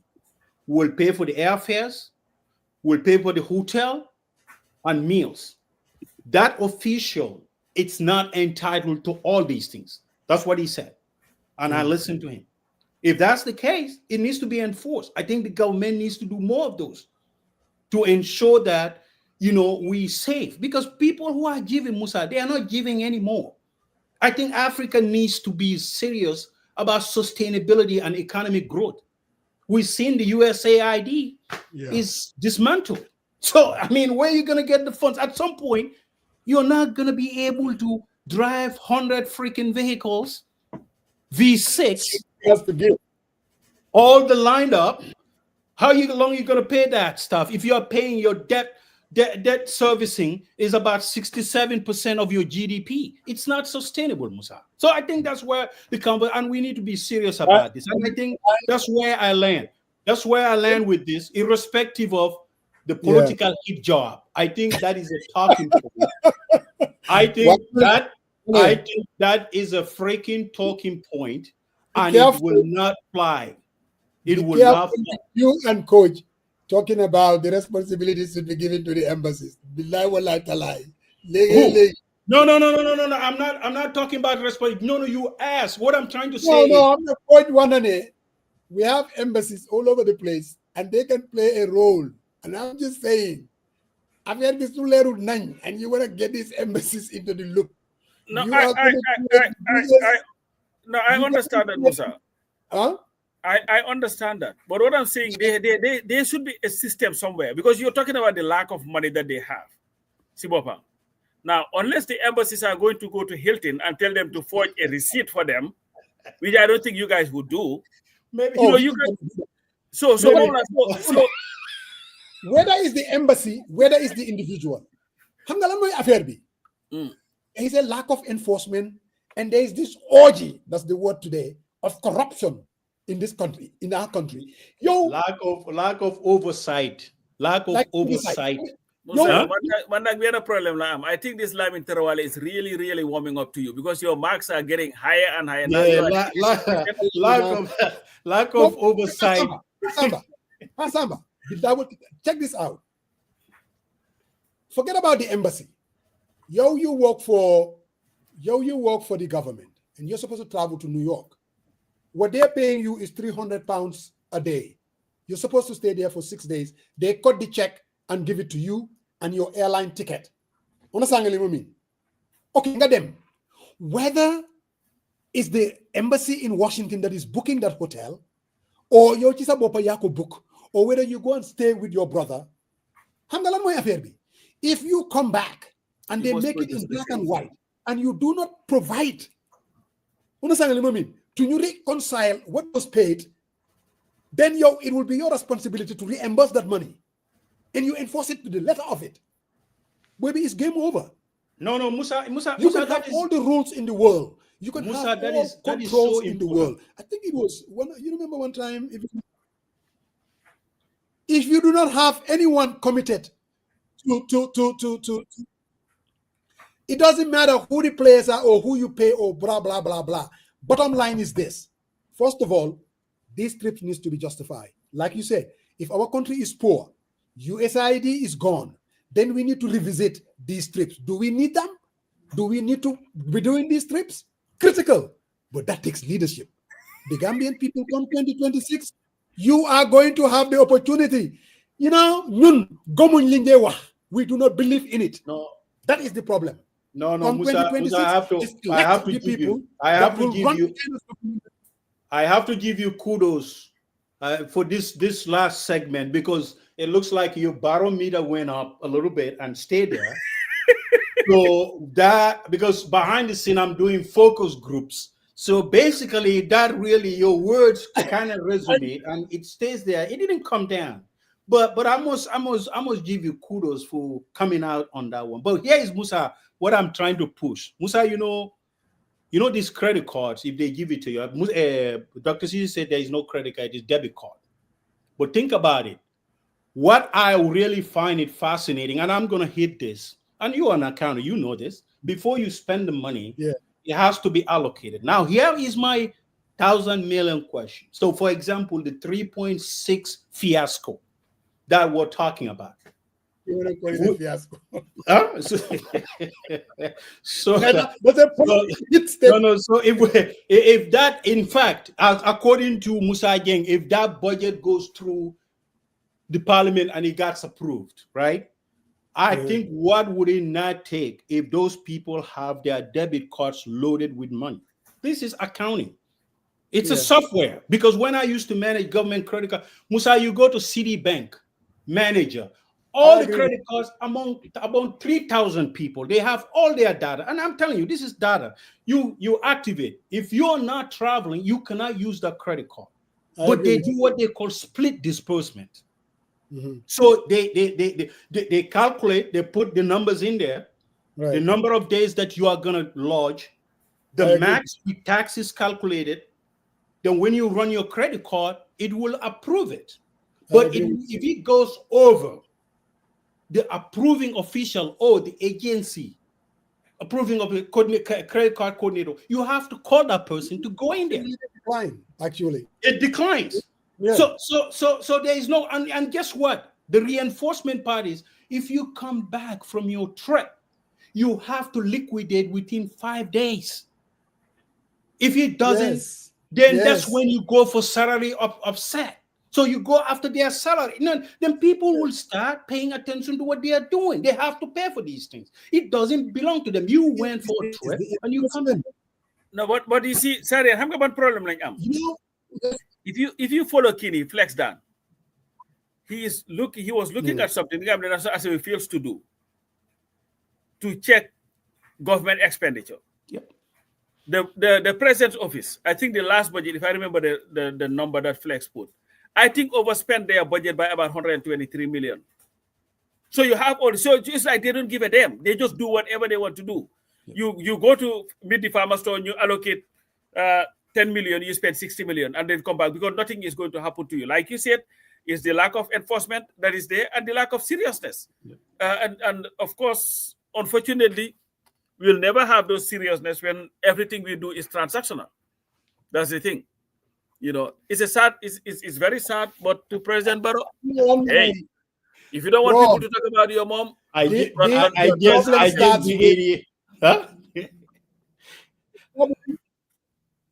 the problem starts with when the annual budget is prepared. If you want to make sure that you don't want to have all these per diems and traveling, that's where you start beginning to cut it. Then you want to dig. Be like, I will be from Dore. Name them from Dore. All these departments, they include in their budget traveling. In their budget, car allowances. In their budget, lubricants and oil and gas and whatever. And it gets approved there. Now, that doesn't mean those expenses are going to be approved, because remember, when they approve the budget, the forecast is we're expecting this last year 2025 budget we passed was how much? 46 billion? How much was it? 52 billion. Billion? The revenue, anticipated revenue? 52 billion. Yes, no, I think forecasting that we're going to get 52 billion and getting 52 billion are two different things. Because then we are going to rely on GRA, how much money that they are going to generate to have it in the consolidated fund to fund some of these expenses. This is why an application is done directly to the Minister of Finance to approve. Now, okay, I'm going to cover these expenses. Plain and simple, more than anything else. If we tighten the belts from the source where the budget is approved, they look what moratorium, to hell with these per diems. We're going to reduce it. But we need a leader with a spine that would do that. And a transformational leader. A transformational leader who would totally overhaul. Why not? Now,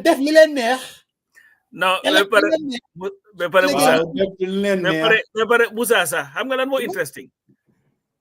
The last time you were complaining about how they came here, talk about the infrastructural, how man roads, how man. I listened to him the other day talking about it again. Yeah. Wow. No, you know what the difference is, Musa? When people believe in the system versus when do not trust the system. Senegal, we saw that they were trying to raise 150 billion CFA. Yes. Locally through their bonds. Within 15 days, they raised 405 billion, which is about $700 million locally. So that tells you where the people look at the government and look at those that are running and say, these are serious people. We trust in what they are talking. We are going to invest our money in this. Versus, if you see empty haftans, to borrow from Karamba, with people are not going to listen to them, because the problem that we have is people, Musa, they are looking at this government, they do not trust them. And they do not trust that you can trust them. And that's the biggest problem. What Adam Barrow's biggest problem, more the lack of trust from the Gambian people of his government.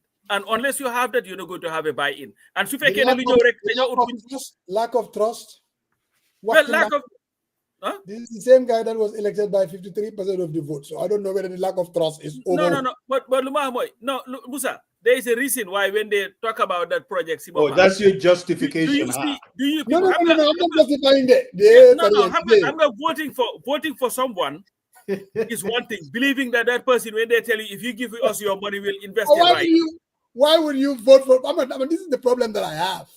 I said, I'm not trying to absolve the voters. I'm not trying to absolve the vote. You know how that voting went. There are people who voted not because of they trusted Adama Barrow, but they voted out of, I would rather have Adama Barrow than have Ousseynou. No, that was a lot.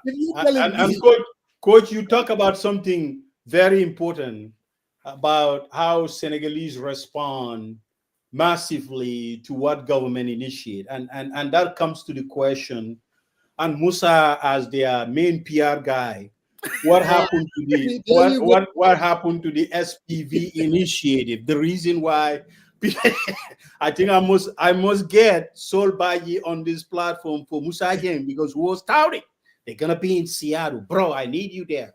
They're going to be in Atlanta. This is massive. We got to do this. We got to do this. And nada. Nothing comes out of it. People did not respond. Faramos, what is the latest and greatest update on that initiative, Father? I listened to Brad Seedy the other day on Coffee Time, that lengthy interview, and he sort of talked about that, and it, according to him, is still in the pipeline. Do I believe him? No, I don't. What happened? He said, you know what happened? You know what happened? We have jobs. We are leadership. We are part of the leadership in our work, various workplaces. You have things that people do for compliance and people do for results. Most of what Gambia government does is for compliance. That's it. It's just we are supposed to do. They just do it. It's not like there is no strategic thinking behind it. No, this is the thing. We are not gullible. When a government comes here and they said, look, guys, this is the amount of money that is sent to Gambia, source of funding, almost $700 million, more than any other kind of source of funding, including, direct investment from outside. Because of that, we want to tap into that source of funding.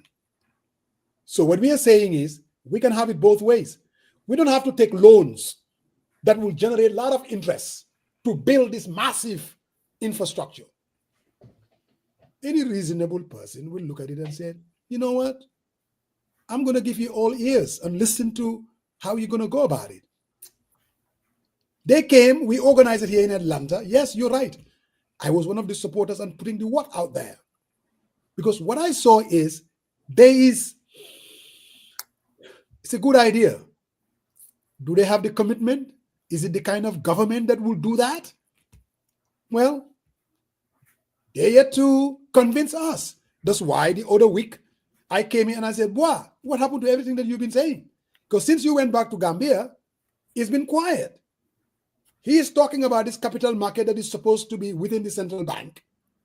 Okay, until I see you initiate and saying, we are selling shares for this thing called Madinaba toll road, and then send information to your embassies and go to social media, go to Kerfatu and say, diasporans, this is what we've been talking about. We are trying to raise $300 million to do A, B, and C.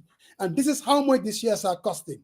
And we believe that we'll give you the opportunity to buy on those shares. If they were to do that, I'd be like, yes, sir, you're doing the right thing. But the fact that you haven't done that and you've been quiet, well, maybe the cynical people that were saying you guys were just doing it for Diems, maybe they know something that we don't know. No, it was just for the Diem. Did they even have to pack the whole government? Pretty much the entire government followed them to just tell people that this is what we're doing. Nobody. I definitely love Musa. There were a lot of them. I love my boss. It's all Diem hunting. Boss, Musa again. Now it's all Diem hunting. Coach, now you cannot have it both ways. You cannot have it both ways. And alhamdulillah, you raised this pertinent question. The underlying principle here is the same constituents that you recognize contribute massively to the economic development of our beloved modern land. The same partners. You came from state to state. You gathered them. You sold this idea that let's do this, let's do this, let's do this. It might be noble, but the same constituents, they cannot vote. It undermines every single thing that we stand for. Bul ñew fini di nahante di lam lamen di wax dara lo xamne jubut jadut to lolu la taxaw every way Daniel Tate suma karu bi su fekke ni I'm not good. I am not good to vote. I am not also good to buy shares and play part into that special vehicle initiative. They fofulai Daniel Suma Karubi Faramos. No, Sarian. At least I'm going to agree with you on one thing. And that is, When you said you can have it both ways, I thought you meant me, but I guess it's directed at them. Now, a government that was brought up by a key constituent, that is the diaspora. And Barrow, you came to New York and you talk about the contribution of the diaspora that sent Jammeh packing. So this is our government that we work to establish. I'm telling you, I have never heard a real offense to the diaspora, a real engagement by the president. It's one thing to say, oh, Hayana Pasamba Jau, he's from the diaspora and give him a job. No. That's not what I'm talking about. Ibrahim G. Sankare was the diaspora advisor to the president. I haven't seen a real engagement by the president. Some of you guys are saying that's basically what the Jomai government is doing to their diaspora. Engagement. And that starts with, let's say, when they even voted against this clause 14. You can go out there, no, it's the National Assembly, Barrow has nothing to do with it. Forget about that. What? No, seriously. If I'm Barrow and I believe I want to have a say on this, I will come out and say, look, I do believe my government will do whatever it takes to enfranchise the diasporans. They are Gambians and that's what I believe in. Let's find the legal or whatever needs to be done to make it happen. His failure to do that, people will question how much interest, whether more vote, and then it's going to make your job much easier to engage the diaspora and say, you know what, we want to be partners in development. Why you talking about? I mean, most of us believe it is what it is. Whatever during the time of Jammeh, you treat us the same way as a stepchild, and then you expect people to be enthusiastic, and let's be honest, our country has become so political. I mean, people are going to say F you because, you know, man, I mean, it is what it is. They haven't done a thing to convince people. Boasedi, I'm going to try to bring him here because I am not giving up on the idea. Forget about who the players are. It's the idea that I'm in love with.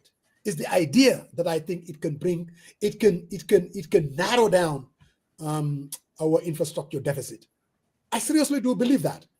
Without the economic ramifications of having, you talking about just not too long ago, 140 billion of debt, right? We don't have to add on to that. If Pasamba put up 20,000, you 20,000, myself 20,000, a whole lot of people 20,000, and we buy shares on this enterprise. $20,000 is? Dollars. You have to get dollars. You think I'm the promote. You are a big man now. I'm not a big man. These are things. No, but seriously, because I don't have a right to vote. That's why I still have a soft spot, and I'm going to get myself in trouble. I have a soft spot for the Minister of Finance. Because for me, when you think outside of the box and you want to do things differently, you got me. Really. And that's how Seedy is my in-law.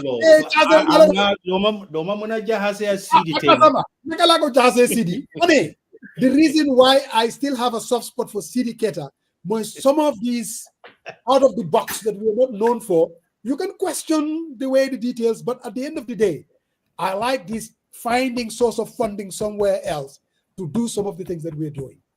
But anyway, we're gonna leave it. You know, your man Lamin Tarawale asked. He said the reason he gave you 86 today is just not because your barometer went up and you were very fair. He said because you host the last session last week all by yourself. That's from Mr. Tarawale, not me. just for full disclosure. Because all of you are saying. But the other thing, Musa, the fundamental thing is he said, who is teaching Sariang how to speak Wolof? I'm a full disclosure. This is a transparent moment. Transparent moment.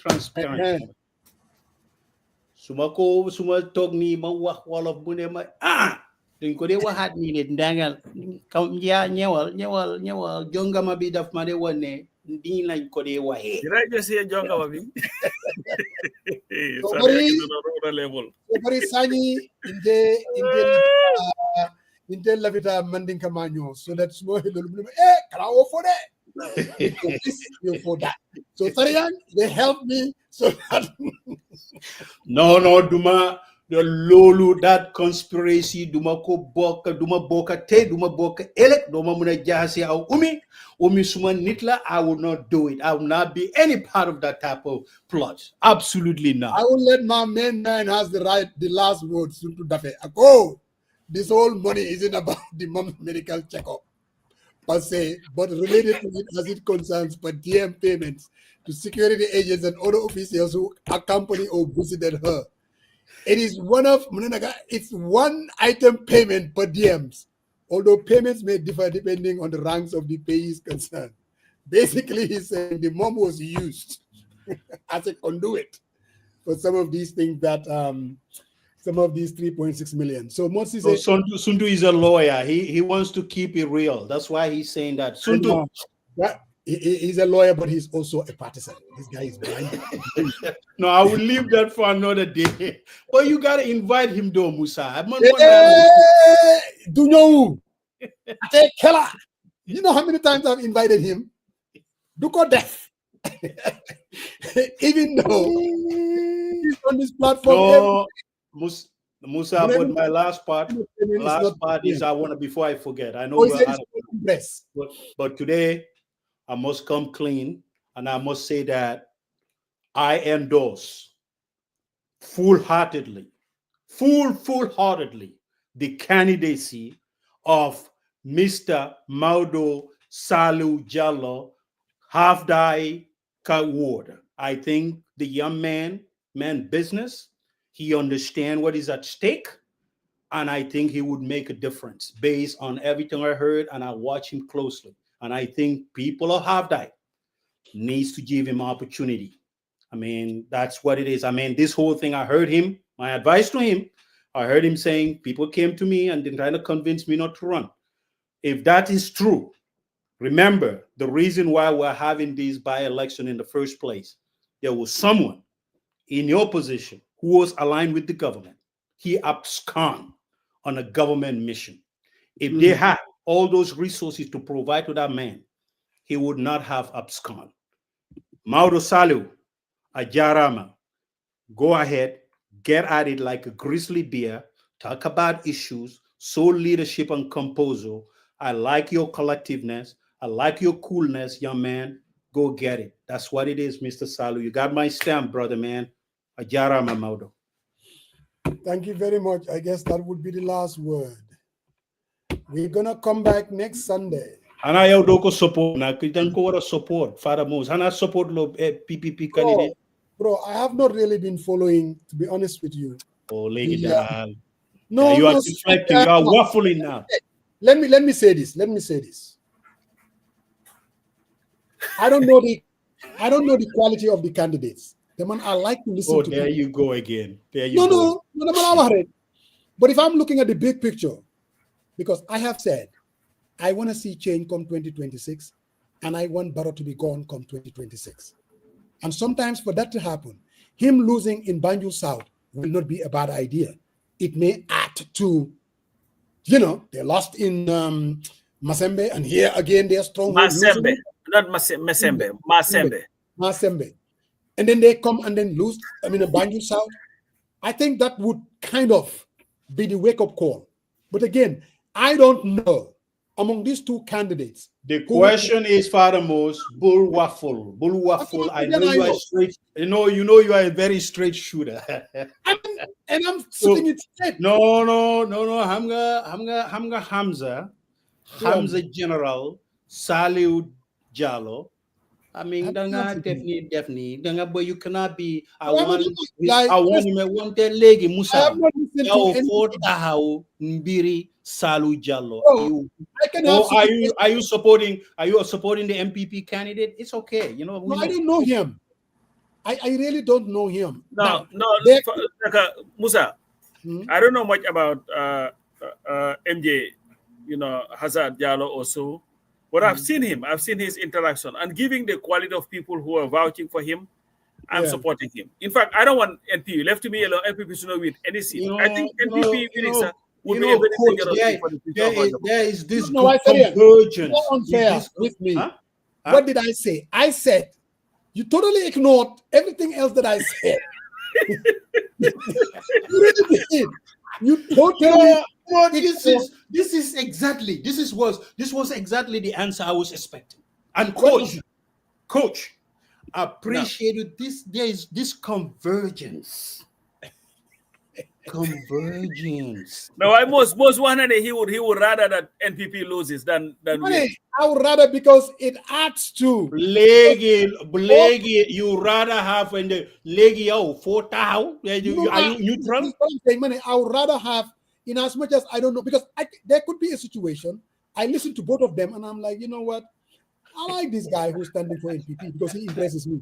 That could be. I'm just saying. No, definitely after his nomination, watch his video. Very impressive young man. But honestly, I have I believe you. I believe. Watch him. But I'm just going to just talk out of not knowing the candidates, because there's a politics of it too as well. I mean, we were not all. There you go. Yange what politics money man lumala large moy. Nda mbir mi lerna nda yangi MPP or yangi PPP lola li party before country. Sunday is breaking it down. Country before party lola like and per diems. Man lola like man na lere de jarupunga waffle all over the place and throwing all this. When is it? Pass about 20 something? By election? 26 on the 26th. Sometime. 26. Yeah, 26 of on the April. 26. I hope NPP loses, because on the 29th, so that will be a great thing. Also, No, and Musa, talking about 2 weeks ago, I was at Sona Jobate's concert here. Yeah. And when I was there with Sona Jobate, the good thing, and it was nice to see her bring the son, the 18-year-old son, playing the balafon. Extremely talented. But here was this lady, Musa, proudly selling Gambia, proudly talking about Gambia. In fact, she closes every show with that song that she sang about the Gambia. Everything the Gambia, Africa, this. And I was sitting there enjoying it, and something just clicked. I'm like, can you imagine this lady who is doing all these things to sell our country and expecting not a penny from anybody in that government is being denied the right to vote by people like Seedy Njie and all those people at the National Assembly? Mother guy, you are obsessed with Seedy Njie. No, I'm more on was he the one denying them the right to vote? No. Was he the one not presiding since 2022? And I was like, look at this. You have this lady here, and everything she does distinct, with distinction. You have these greedy people who are just running around looking for padiums. Then you get deny somebody like this the right to vote. Hi guys, but we've anyway. been on for almost 4 hours. We will be back Sunday. Inshallah. Inshallah, Musa, I drink a lot of coffee to keep up with you, because you got a lot of energy. You run me down to the ground. Maybe coming from the Kaaba with all that tawaf, I will see a softer side. My mind is like, it reinforces. But it became a jihad instead. It became a I'm not gonna call it a jihad. I'm not gonna. You try to put things in my. No, I'm not. It's not a jihad, but it reinforces that our thinking. And I'm gonna tell you, our thinking needs to shift. If we really think that somehow, we need to push forward and get this Mother Gambia out of the current trajectory, we all need to shift. I should be able to give up, something that I cannot get, Musa, you too, everyone else, absolutely, to kind of come together, right? I think that is something we need to look into, definitely. Tune in next Sunday. We will be having Dr. Cisse. Some of Inshallah, I look forward to talking to my brother. I miss him. Musa, if you talk to him, tell him that your big brother miss you. He said we want to have a dialogue. We want to have to do the pushback and let them be the one trying to rationalize or defend it, because that we owe to our viewers every Sunday. Or you're trying to preempt and censor what we can ask him or what we cannot ask him. I get How did I do that? How in God's name did I do that? And it's a young man, somebody that I can even censor. He's my brother, though. He's my brother. He's my brother. I can censor this guy with his Bahana said that sometimes he goes into Bahana, he goes into where? What? Anyway, till next Sunday. You're gonna give up? I mean, I thought you were a straight shooter. You said, what do you want to say? We will be back. Inshallah. Viewers. Yeah. Assalamu alaikum.